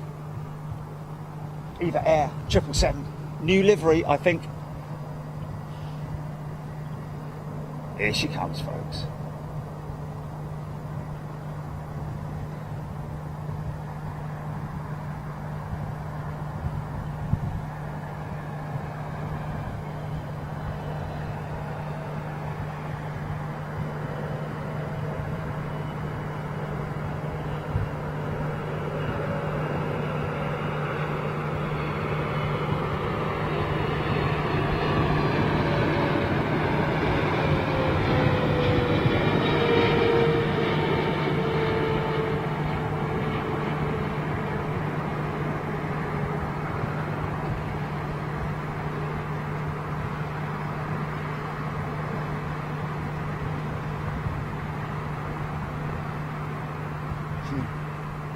Oh, easy, son. Hey! What happened there? Flipping heck. Yeah! Got caught by some kind of wind shear. In which case it's just too late, isn't it? Flipping heck, man. Kicked him left big time, man. Did you see it? Did you see it, mother? Did you see it?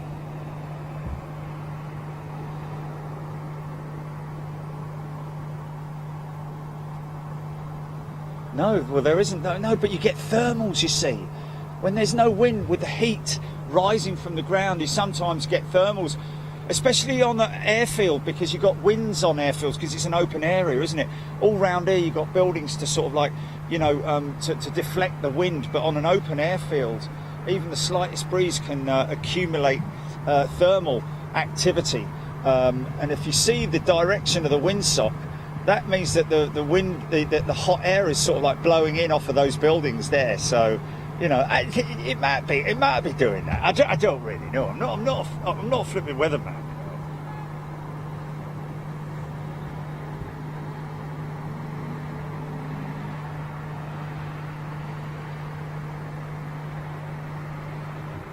Now watch this thing. It might smoke, folks. Tyre smoke from that Eva S still lingering on the runway, man. That shows how little wind there is.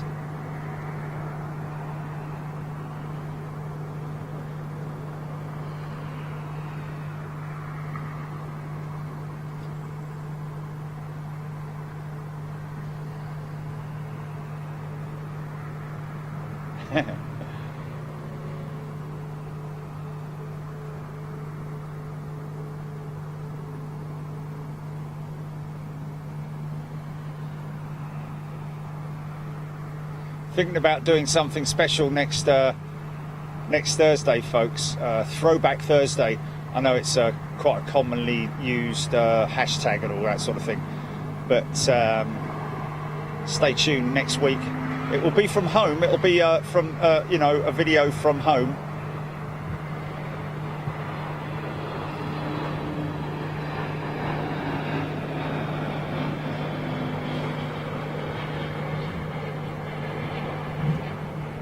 Left turn, Clyde.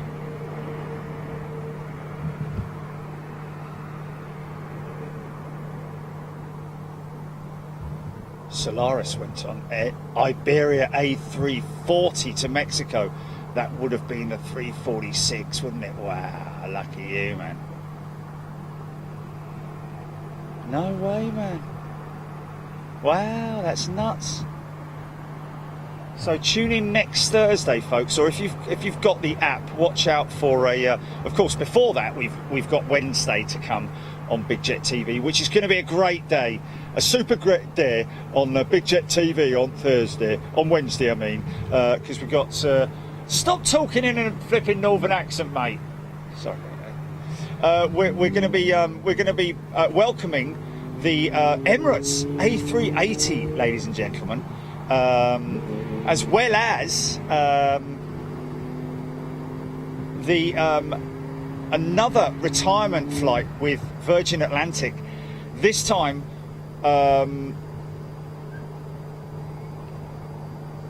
Stuart and his mate are going to be bringing the 747 down to Heathrow and positioning it here. Now, the difference in this week's retirement flight will be that she's going to St Athan as opposed to Spain. So it's likely that this aircraft was possibly one that was owned outright by Virgin. I'm speculating here, folks. I'm not. I don't know for sure, but you know, one would imagine. I think a number of those aircraft,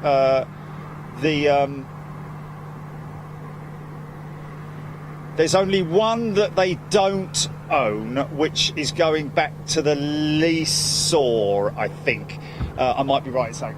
But this one that's coming out, going out next Wednesday from Manchester, is one of the aircraft that they owned outright, I think. And she's going to St Athan, and this one is going to be just scrapped, folks. I mean, even as I've spoken with the fella who owns that place, and it's like, how can you? You'd have to. When they start, you know, it'd be like somebody working in a slaughterhouse, wouldn't it? They'd have to have no heart at all when they start smashing those things up, man. You know what I mean? It's like, oh my God. Down the boozer layer. Yeah. What'd you do today then, John? I smashed up a 747, didn't I? Great it was. Smashing it up, bits flying everywhere. It's like, oh, mate. Got me digger with me big claw. But don't you feel a little bit sad about it? Nah, mate, nah, it's all scrap, innit? It's only a bleeding plane. Oh, all right, okay. Would you like another glass of wine? Yeah, go on then, son. I'll have a Chablis if that's all right.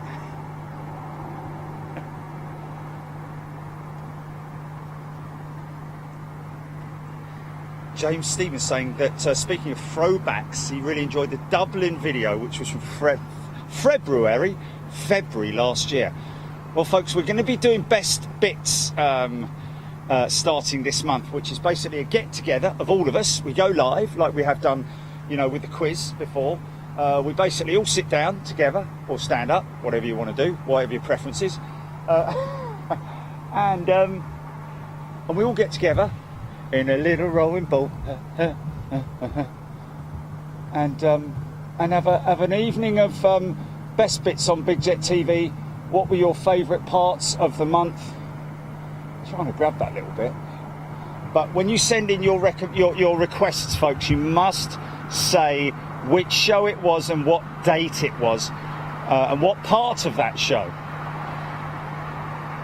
Like, for instance, when they used the arrestor cable last week at Lakenheath, that kind of thing, or a specific part of a specific show.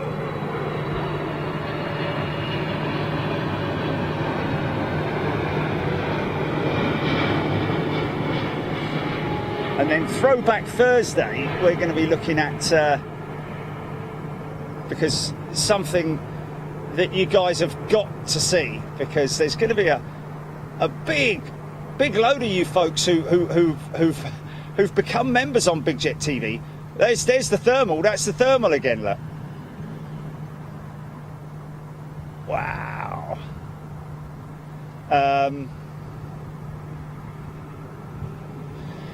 Isn't it amazing the amount of folks who've joined Big Jet TV who would never has seen Heathrow in its busy periods live, if you know what I mean. So we're going to give you, you know what I mean? At least 500, 600, 700 people, maybe even 1,000 people have joined after the lockdown or during or after, you know, who haven't seen Heathrow at its best, max capacity. and it is absolutely insane. And we'll be sort of like going back to those days on Throwback Thursday on Big Jet TV. We might call it something else, but for now, we'll just call it Throwback, because Flyback Thursday. Yes.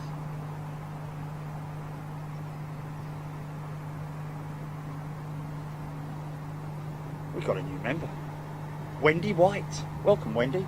This one could go up quick as well, folks. Flushback Thursday. Oh. Get your toilets cleaned on Thursdays.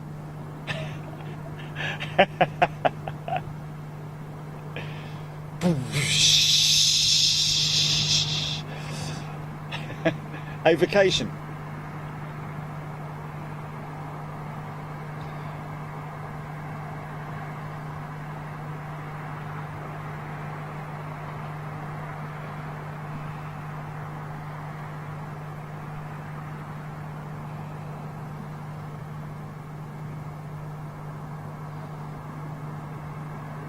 Wow, he's gone up really fast as well, and steep. I don't think as steep as the 7.5.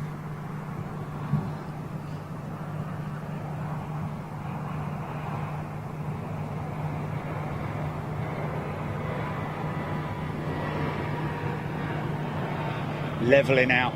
He's already leveled out, look.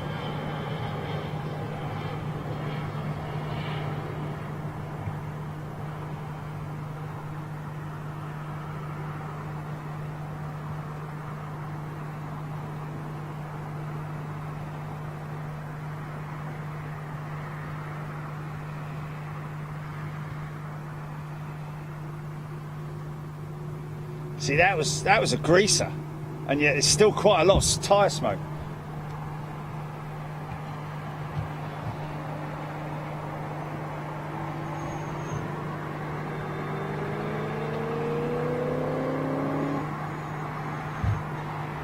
Pushback Thursday for all pregnant mums.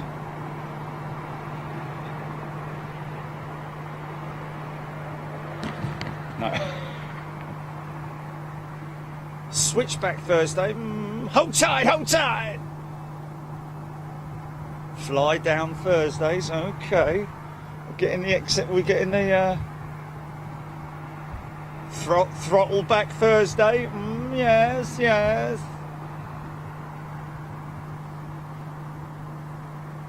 Or we could just use the rewind, as we've done in the past, which we've already got the rewind intro title for, haven't we?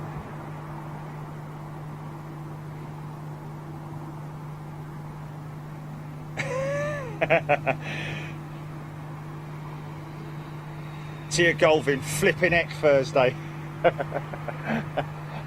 God blimey O'Reilly Thursday. Leave it out Thursday. Oh, here we go. J.F. Bryson. What is more efficient then? Slow ascent with less fuel but longer time, or give it the lot and get there quickly and level off? Yeah, well, I guess it's going to be based on weight of the aircraft, takeoff weight, isn't it? If it's light, then you can kind of give it full beans and just get yourself up into that thin air. The quicker you're into thin air, the less fuel burn whilst you're at that higher altitude.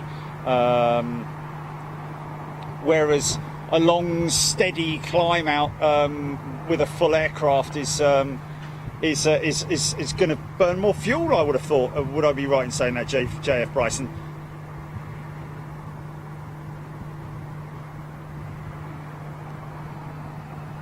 What day is the 16th, Jenny? Okay, well, Bulldog's saying we're already here, Bulldog. Most definitely. Apparently, Red Arrow's doing a display, a test display, not an official one for any specific purpose, but doing yeah. Oh, he's a bit off target, this one. On Thursday. So let's get ourselves up to Coningsby, because Cranwell's just around the corner, isn't it? Yeah, it's just around the corner.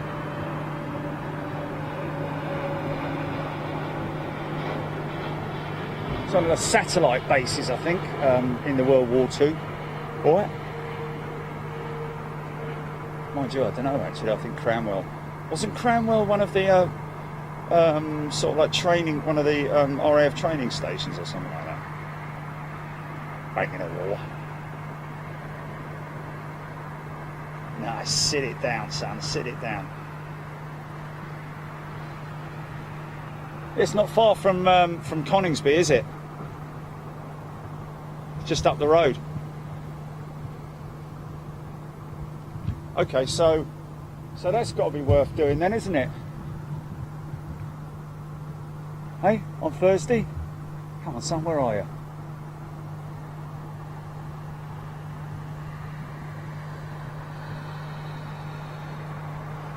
Red arrows display there around about 2.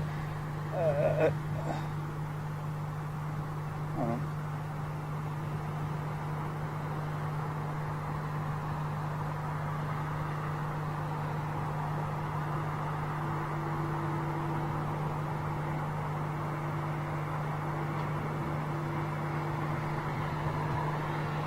Oh, are they? Oh, okay. Well, then that's definitely happening then, isn't it? Oh, but then that's Thursday, isn't it? We can do it on the way back. Audio check. Check, check. 1 2 1 2.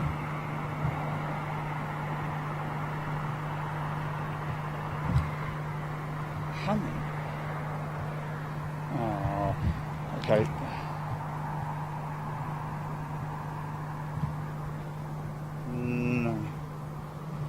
Someone's got very sensitive ears, but I have got the cooling fan running. Let me just see what happens when I turn this off. Okay, tell me if it carries on.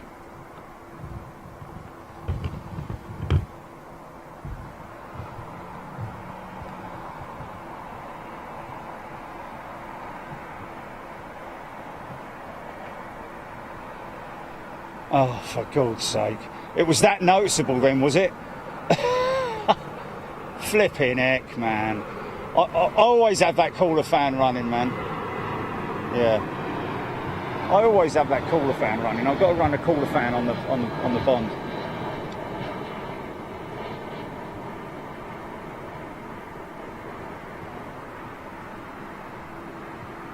I mean, don't get me wrong, there is nothing worse than a humming. We had that one, you know, the electronic hum. Do you remember that one at Schiphol?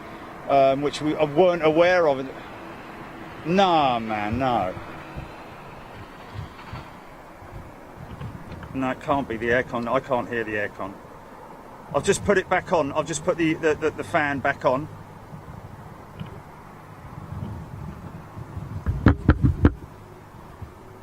Is it? Oh my God. Okay, no, that's fine, man. That's fine. I mean, I can. Yeah, but there is nothing worse than if you know, when you know it's there, it's like, you know, then it gets worse, you know, psychologically. So just let me catch this. No, you know what it is. I'll tell you what it is. It's the fan body. Yeah, there's a little cooling fan. Yeah, and I've got it inside the Bond bag. It's lying on top of the Bond. Yeah, so it's cooling the Bond. That's essential. We need that. However, the Bond is on the legs.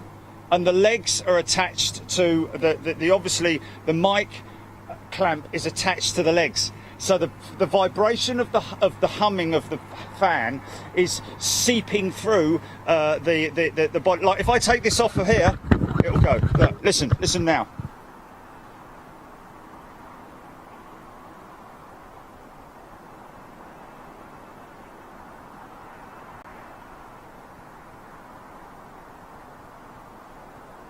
Yeah, no. Now let me put it back. Now let me put it back. I'll put it back there. I'll put it back now.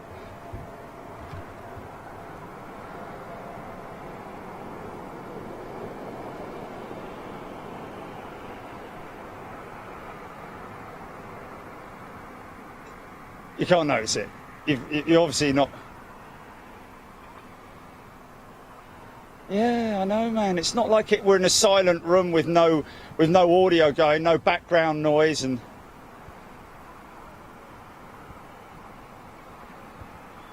yeah.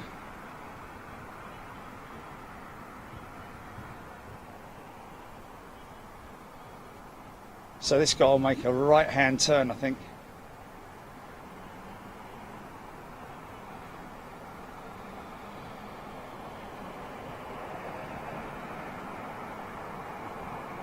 Well, if you've got earphones on and you can't hear a hum, then there can't be a hum. I mean, it's no problem. It's easy for me to take the mic off and rig it up to the so that it's not on the sticks. But I always have it on the sticks. But the thing is that I'm not always using that cooling fan. It's just that today, because it's so hot, you need to cool the equipment. But what I can do is no. Right, let me just do something here. I'm just going to experiment with something. Mix a bit of this, mix a bit of that. No.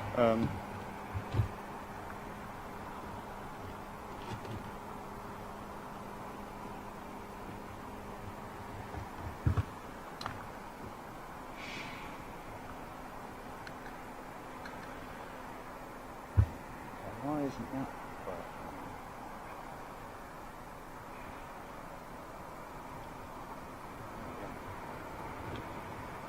Right. Okay. So I've got the proprietary fan running now. Say it back, Dad. I've got the proprietary fan running now. So.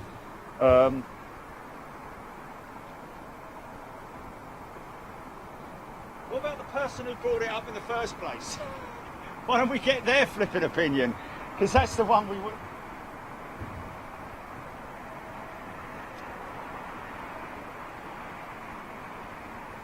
That could be your speakers on your Mac, man.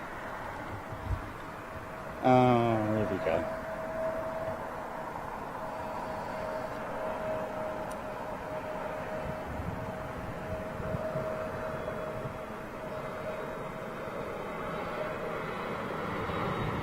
Big Jet TV, get tinnitus with Big Jet TV. A low form of tinnitus.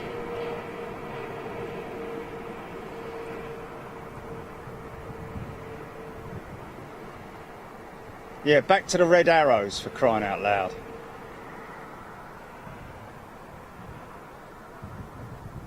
Wednesday we're down here for Bish Bosh Bash. And then Thursday morning, early doors, up early doors. Head to, I think it's around about midday, so we can get the early morning Coningsby movements. And then head to Cranwell. Smallest on the right, tallest on the left.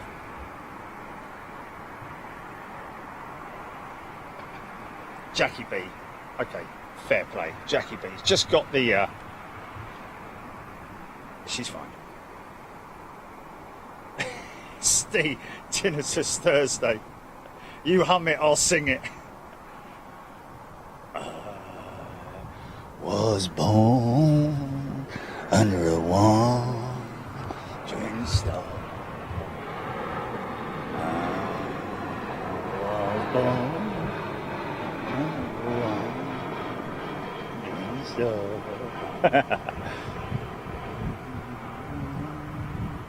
All together now.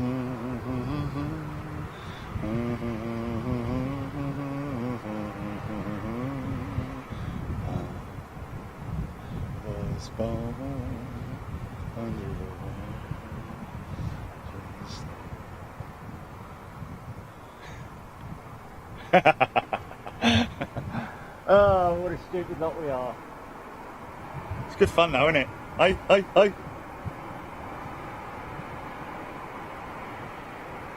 Rob Solero, well, I've seen a 747 take off, so I can leave you happy. Thank you, and bye! But make sure you come back on Wednesday, Rob, because you see one landing. Charchy Thursday.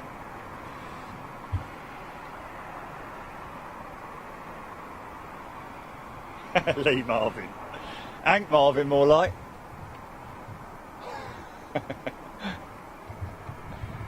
Little Eurowings on the push.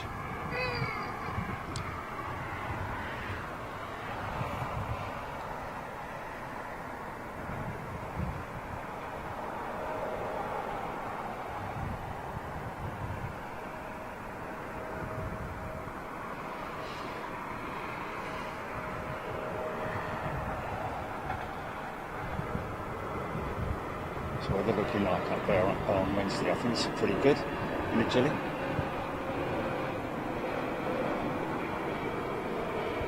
Don't forget, Military Planes TV t-shirts are now available on the shop, folks.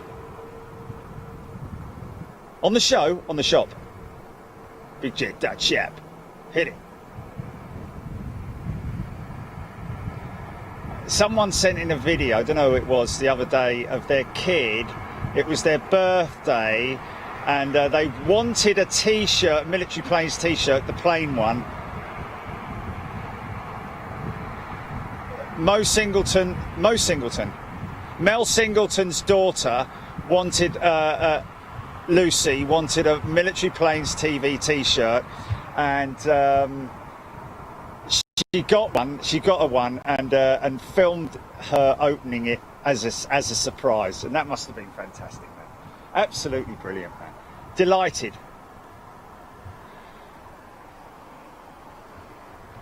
What's this? Oh, that's the little Euro ones, isn't it? Oh no, Euro wings is. Oh no, that is a Neo.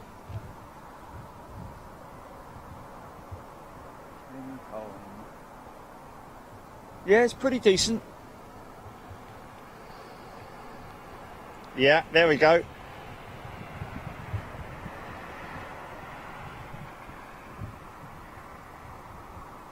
Jerry, are you staying to see the Neo-Wise Comet tonight? Egbert21 asking. Neo-Wise Comet? Is there a comet overflying London Heathrow or something? No. I mean, obviously billions of miles away or millions of miles away.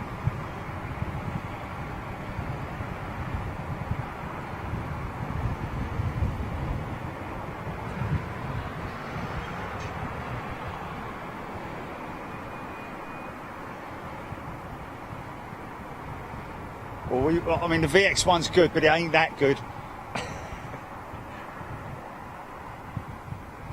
Dan Quintin, good afternoon, good evening. Back on night shift, so this is helping. Thanks, Jerry and Jilly. Dan Quintin, great to have you here. Just got a little bit of a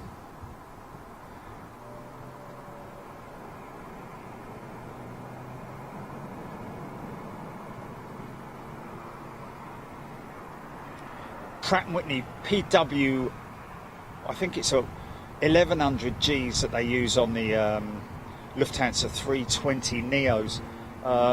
Had so many issues with those aircraft, new from Airbus, that they had to have all the engines worked on, and whilst they did that, they had to lease CEOs.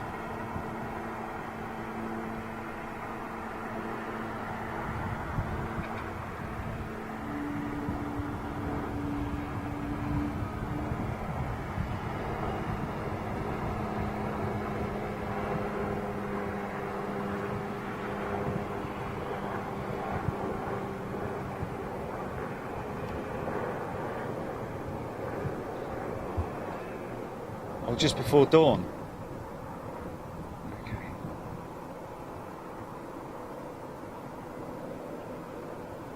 Oh, that's from Carl, is it? Curly string.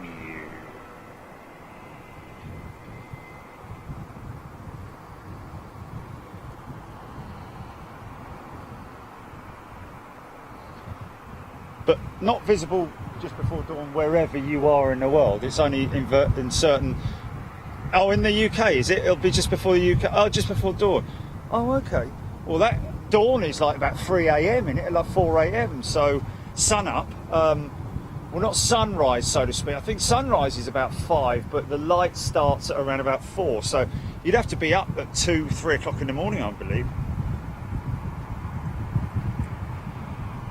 Oh, Lisa had a look at 3:30 a.m. this morning. Is that about the right light? I'd imagine.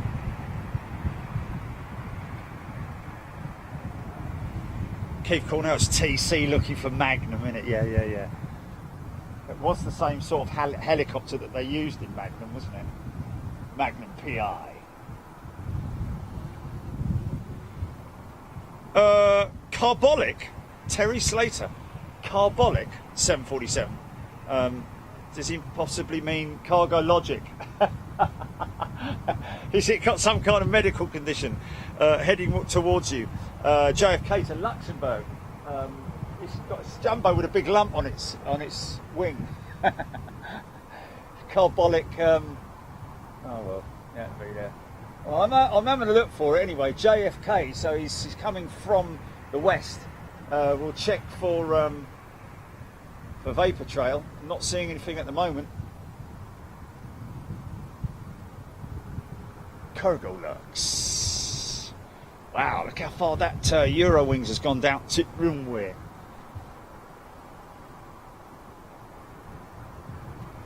Might be. That was it. Cargo Logic over Portsmouth.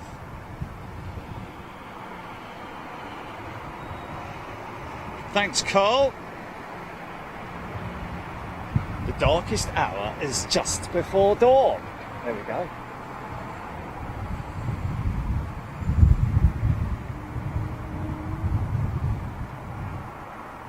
Anthony Bamber. Last time he saw a comet was when he was sitting on Dan Air. Brilliant! Wow. Oh, what an achievement! What a thing to have blown on the Dan Air comet. My goodness me.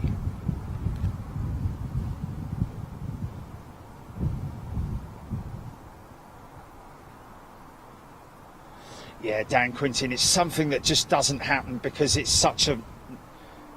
I can never organise something like that because it's too much of a logistical nightmare in terms of organising everybody, and you know, everybody's got their own lives and live miles and miles away and have different work scenarios and all that sort of thing. So it's more a case of when anybody is around the area and I happen to be filming, come say hello, grab a sticker off me, even a fridge magnet if I've got a spare one on me.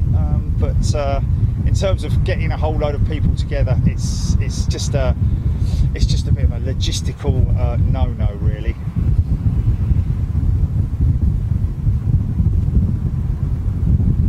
Yeah, it's Cargo Logic, isn't it?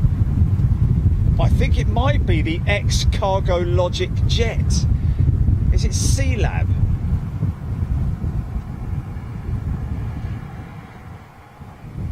No. Oh, it's Cargo Lux, right, okay, it's Cargo Lux, okay. Oh, that's right, yeah, they have that. Yeah, but one was sold to Cargo Lux, and one went back to Cargo Logic, to... Yes, we did. Still had the... Yes. Yeah.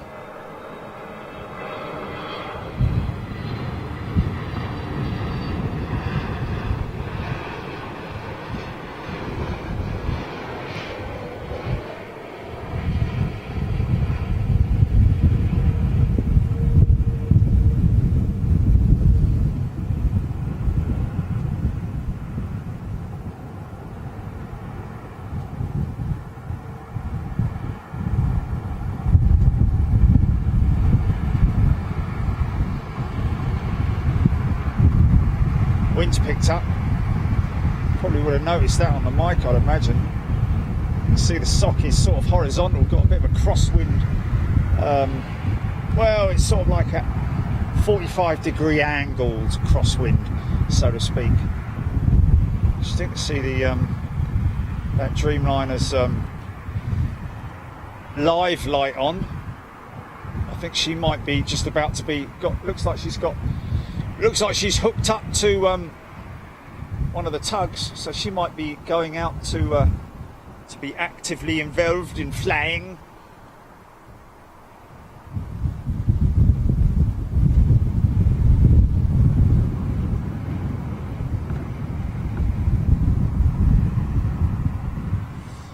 Katrina Radway's just got back from Kemble. Wow. Another famous scrapyard here in the UK. Let's fly away. It's a 4-door inbound from Joburg. door we call 777-200 as opposed to the 5-door 777-300 variant.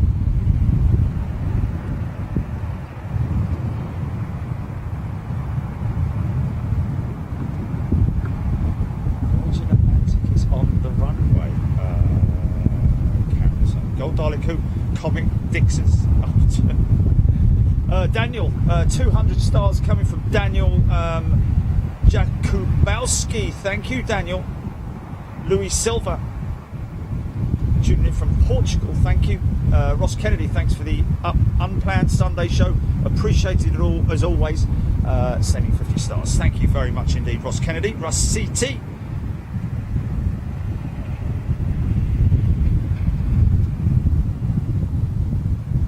Wow, really?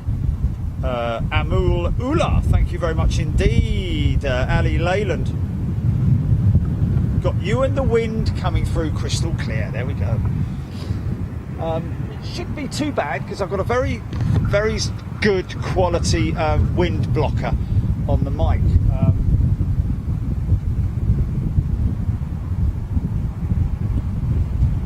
Sam's Aviation got the 777 jumper from the store. A jumper, okay. Adrian Anderson, not a daft question, my friend. How do they change the wheels on a plane? To be perfectly honest with you, the simplest way to explain that is exactly the same way as they change them on a car. They will jack the aircraft up like they'll jack the car up. The only difference being, of course, is that they've got a lot more wheel nuts and it's a bit more complex. But in general, exactly the same way as they will change the wheels on a car, Adrian.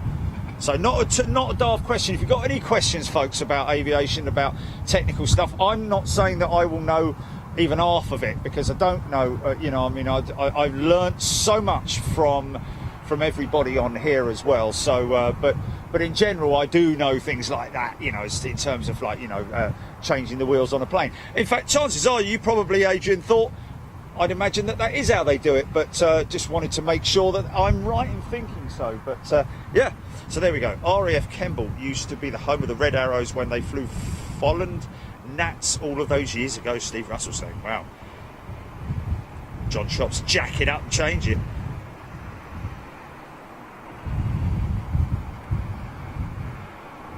No Brandon Baker, no show tomorrow.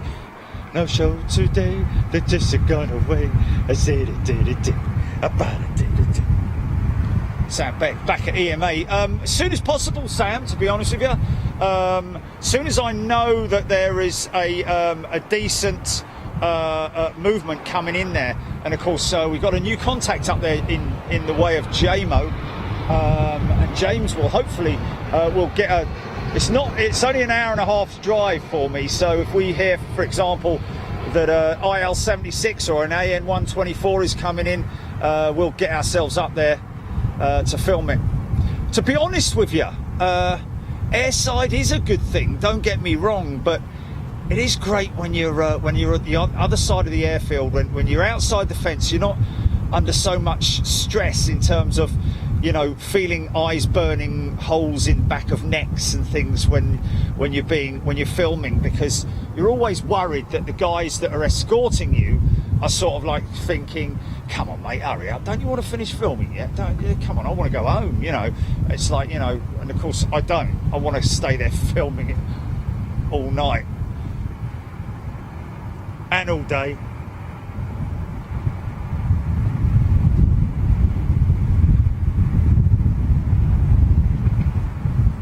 Use a big jack. Jerry gave a shout out to one the other day, Jamie Bottomley. Miles high. Yeah, it's not going to be like. It's using big torque wrenches and stuff like that. It's not going to be like a Formula One pit stop.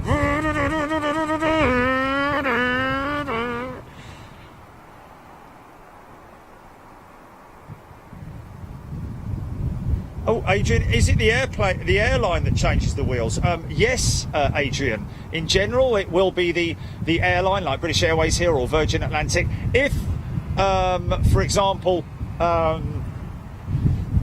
Japan Airlines came in and they needed a wheel changing, they will utilise either Virgin or British Airways facilities, and they will have one of their mechanics, their teams come out and fix it for them, and of course they'll charge for it. Yeah, simple as that, really. Pollock 20, welcome to first class. Stephen Guides, or Stephen Guides, good afternoon to you and welcome.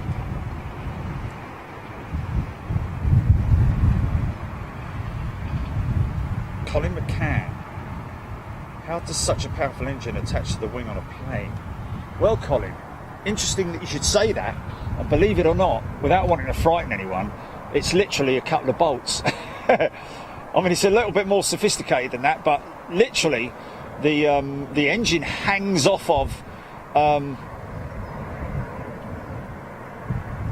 the pylon that's on the wing, and there are generally, you can see the pylon there between the wing and the engine.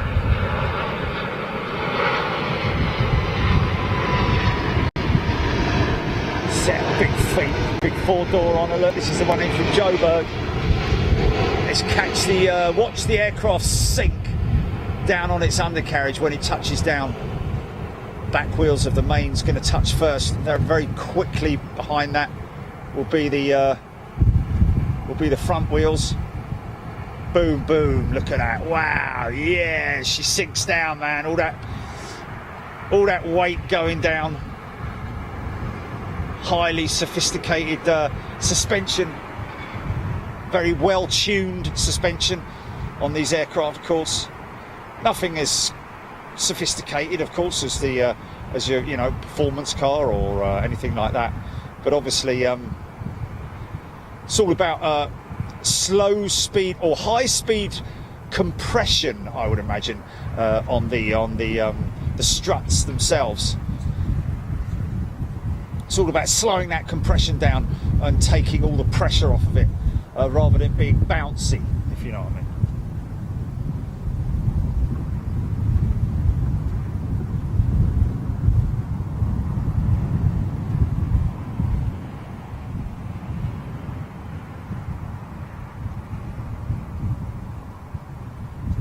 Mark, well, I got you, mate. I got you.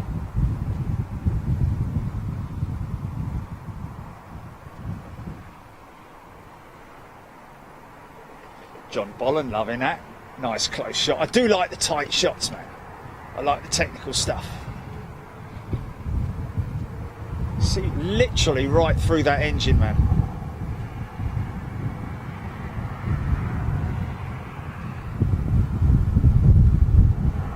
See how small the core is inside the engine.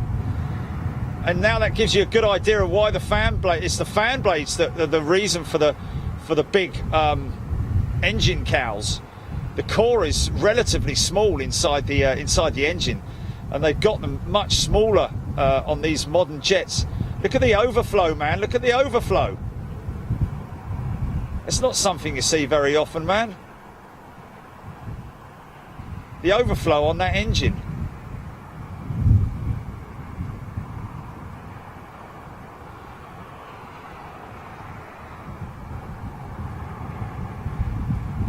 Don't often see that, I've got to be honest with you.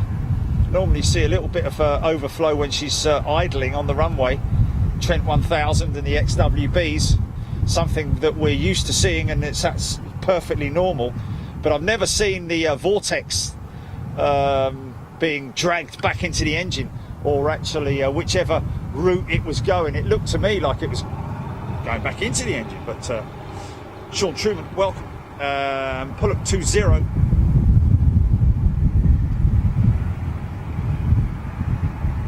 Is it Stephen Guys? G'day, Stephen. Kevin Truby, welcome. Jeff Bundy, some sort of vent. Yeah, most definitely. Sort of overflow oil, or some kind of a pressure valve of some sort. But something that I've not, on previous, I've never seen it happening while the aircraft is actually on under power, more so when it's sitting at idle, waiting to go out. You see the little bit of smoke.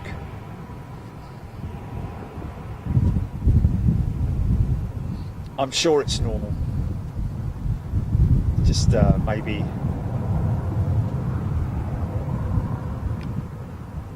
kind of overflow of some sort, possibly.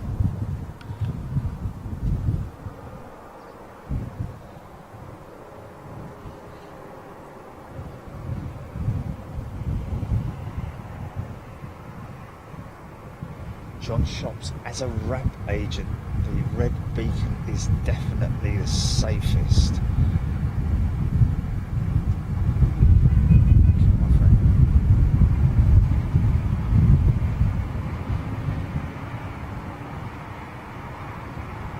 Let's fly away. Aircon.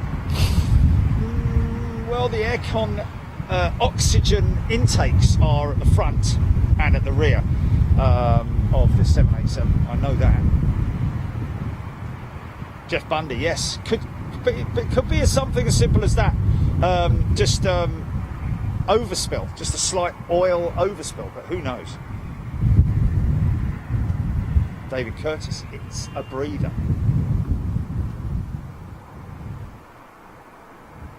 Okay, let's fly away. Aircon, that's all condensation. Interesting. Okay, wow.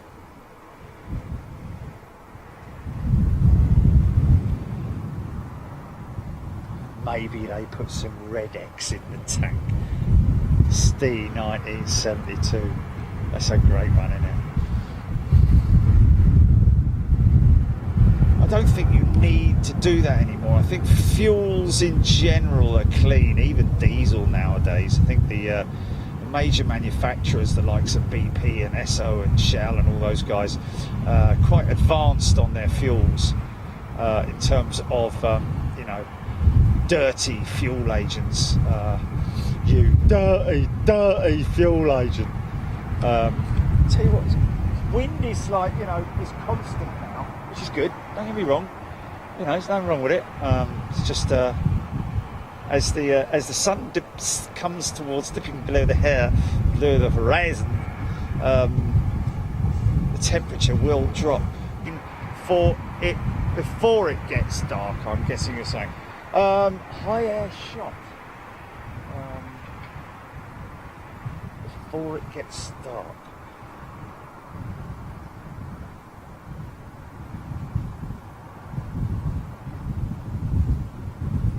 Darren Graham, Dom L, good afternoon. Michaela Marshall, Paul Comber.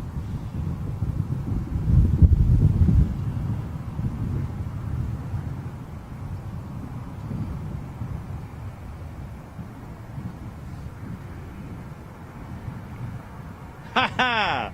Harry flatters.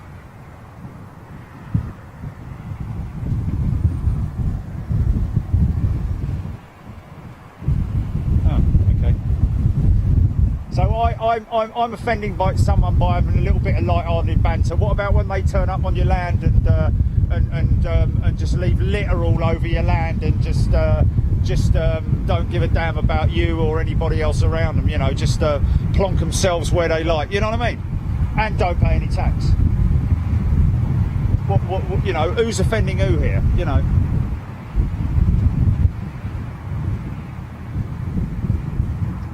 Can you focus on the moon, Adrian saying?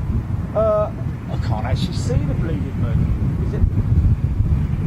It's a funny one, isn't it? Sometimes it's visible in the sky. Other times it's hiding behind a cloud. I don't know actually. Where is the moon right now? Is there some kind of app where I can go to my thing on? Can't I? Go to me thing from.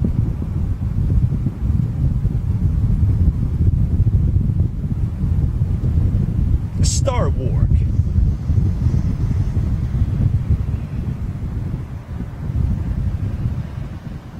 Renee Jensen. Okay. Oh, okay. I'm loading that. Fair enough. Okay, I think it's time for the old. I think it's time for the old top to go on. Nothing coming in. And sod all going out, GP.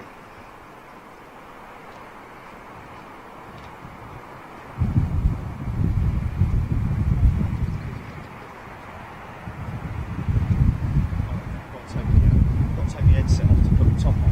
So just stand by 1 second. How am I going to do this?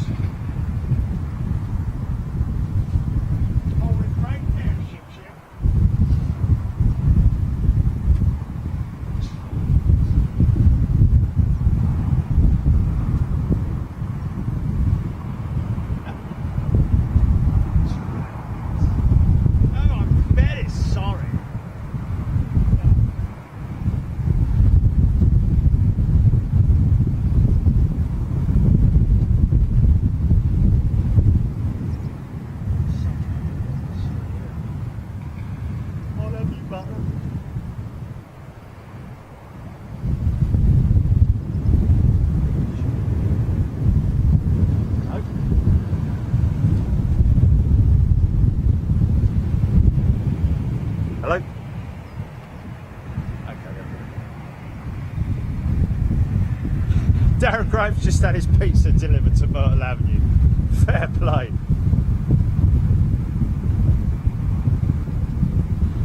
Ben Lewis, Thursday, actually it's funny that, isn't it?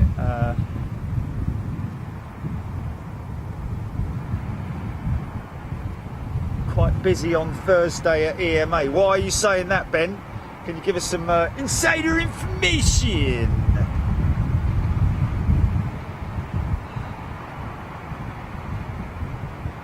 Timmy Toothpicks, take care, my friend. Bradley Penny Aviation. Strange question, never a strange question here on Big Jet TV. But what was the spot you were in at Madrid? I'm hopefully going spotting there in a few weeks. Please let me know. I would really appreciate it. Mad, as in that was that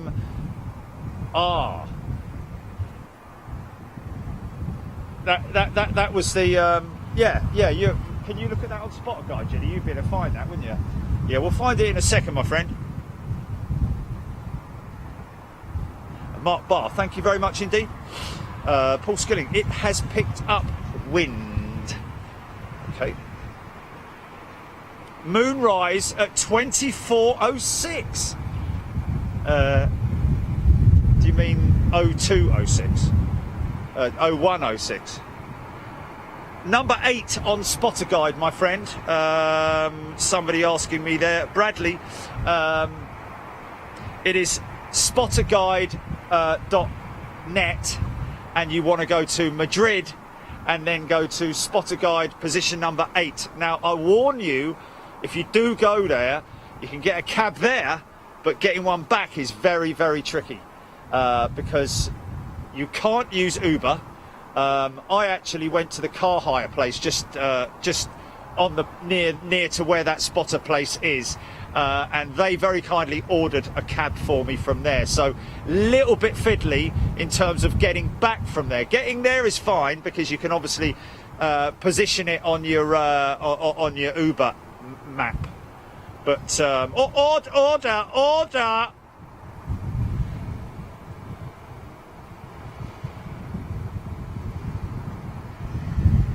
Judy Chester saying that wind sound like it could give us a few. Is that quite loud on the mic then, Judy? On the feed, sorry. Is it? Okay, that's interesting. So, I'll tell you what I could do. Let me just do this.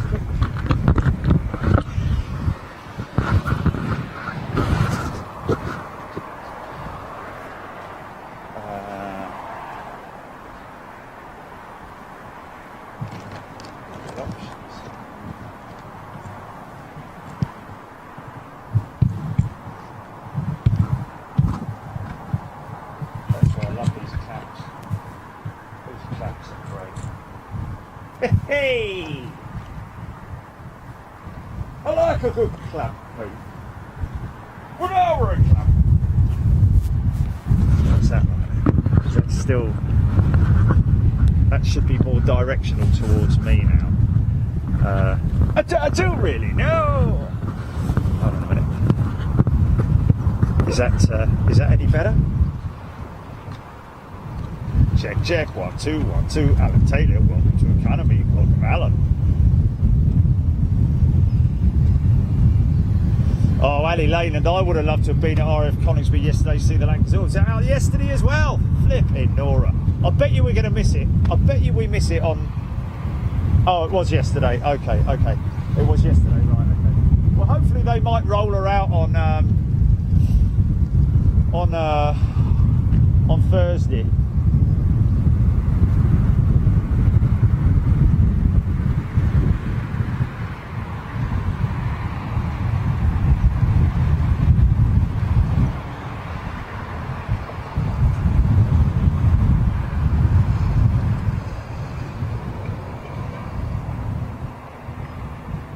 Jamie Bottomley.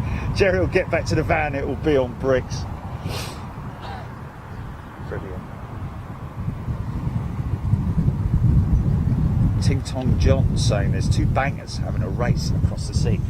So that's obviously, is that 2 that come from Brussels, or have they merged from 2 different locations? Is that wind any better? I mean, is the audio any better, or is it still the same?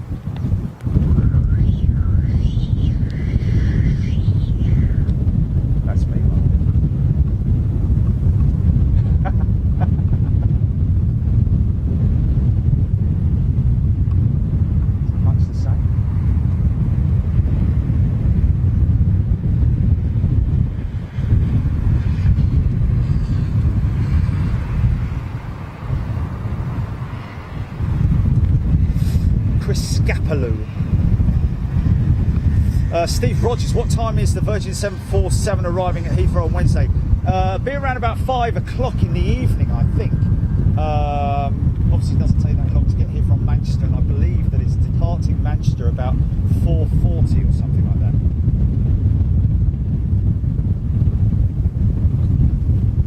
Roger Nyman, the wind is really pounding the mic. Anything that can be done. Really? Shouldn't be any worse than it.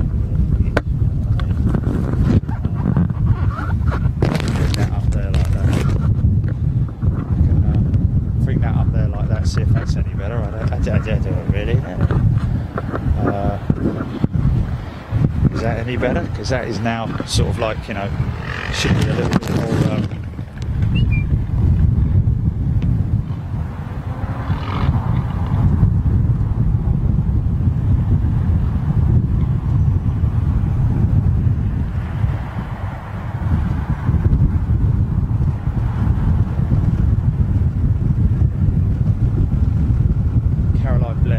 Nothing wrong with doing a bit of gardening, Caroline.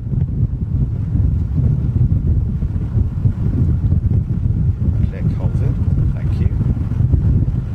1 banger going to EMA apparently. There we go. So one of those old bangers is going to EMA. Alan Taylor, good afternoon to you.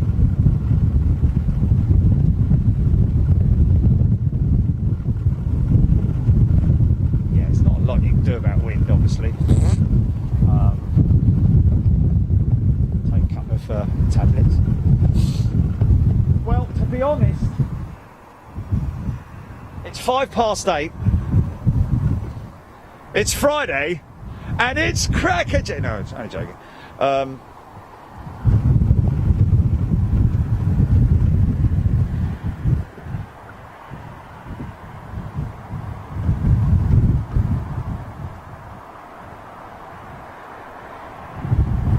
Yeah, Hodgie, I'm down with that, my old mate. Weekday show at EMA 7 till 9. We'd 6 till 9, I would have thought. The busy period at EMA during the week, and most definitely let's do one of those for sure before the nights get long. The days get short and the nights get long.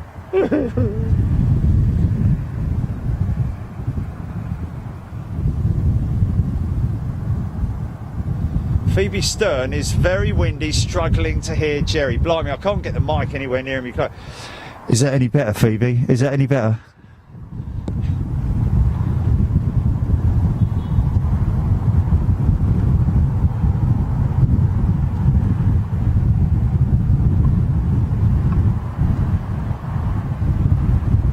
John Bolland, time to go and feed Charlie.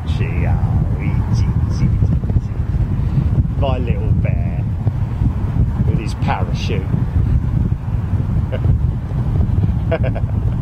Spun cushion. Right, folks. I think we've been up for 2 hours, so bear in mind that this is the final show from this position for at least another. Let's get this 777 going out for another 30 days at least. However, we will be doing short progress reports, well, actually nosy reports here at London Heathrow for the southern runway to see what works they're doing. Going to leave it for a little bit so that they can sort of like get everything moving and get all the diggers in, get all the equipment in place, and then sort of like do a show from up here and see what's going on. I'm sure everybody will be quite intrigued to see that. Never seen that before, it has to be said. I guess there's a lot of stuff on online about repairing and resurfacing and so on and so forth of runways, but actually seeing it being done with all the equipment is something that we'll be able to document here as it happens. Maybe even see the geezers out there painting the lines. LDR in-flight entertainment. Good afternoon to you. Good evening. Marco Meldrew. Thank you for being here. John Shops, great show. Jerry and Gilly, good banter, sound effects and karaoke.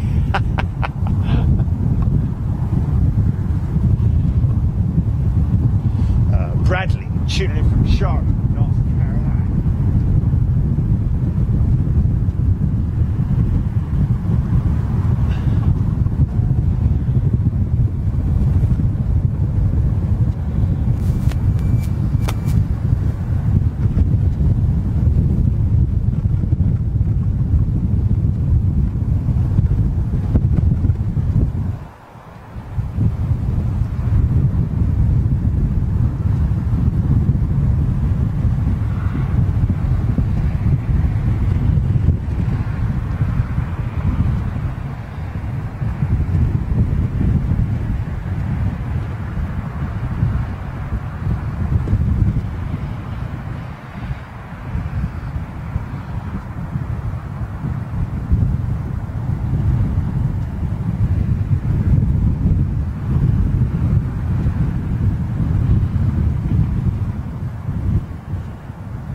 So make sure you download the app, ladies and gents.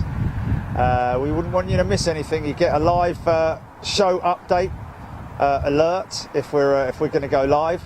We'll be back on Wednesday. Your show update will be on Tuesday evening. Anything happening between now and then, we'll obviously keep you updated. If you're new to Big Jet TV, go hit up the website, bigjet.tv. You can find out all about what we do. We're live twice a week, usually midweek show and a weekend show. But with the current climate, we're obviously doing opportunist moments, like we're going to do this Thursday as well. So yeah, that's why it's important that you download the app so you can get all your up-to-date information about what we're doing here on Big Jet TV.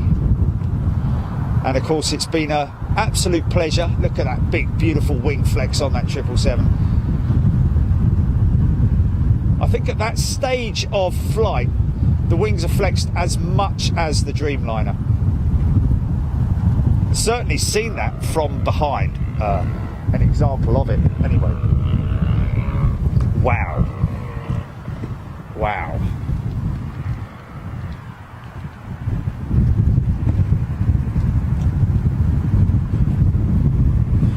Right. Oh, like that. you go, folks. Okay, wow, been great having you with us. Thank you to everybody for your fantastic comments, for all of your for being here, basically, and your support as well. We really appreciate it. Thank you to everybody who sent in their feedback form via the app as well. Really appreciate that. Don't forget, folks, at the end of the month we're going to have the best bits. So we want to know what are your favourite parts of Big Jet TV for the month of July.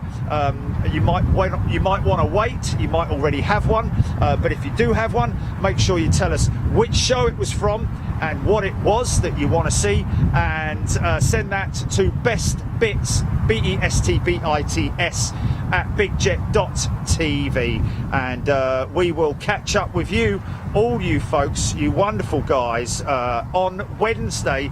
But just again, keep your eye open on the app just in case something pops up, because you never know what's going to happen.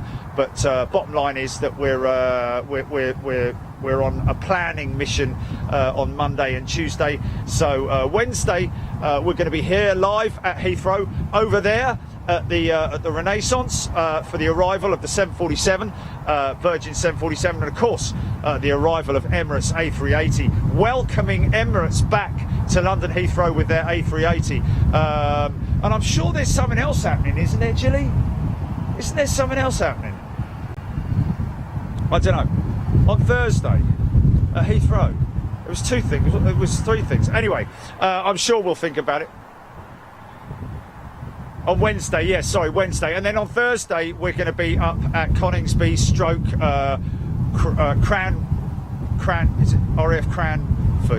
Cranwell for Red Arrows display, which we at this stage don't fully know exactly how that's going to play out, but you know what it's like, folks. That's how we roll on Big Jet TV. We just do whatever we can and bring you whatever we can in terms of aviation, and we love it. And we love seeing you all here, folks. So we'll catch you next time on Big Jet TV. Take it easy.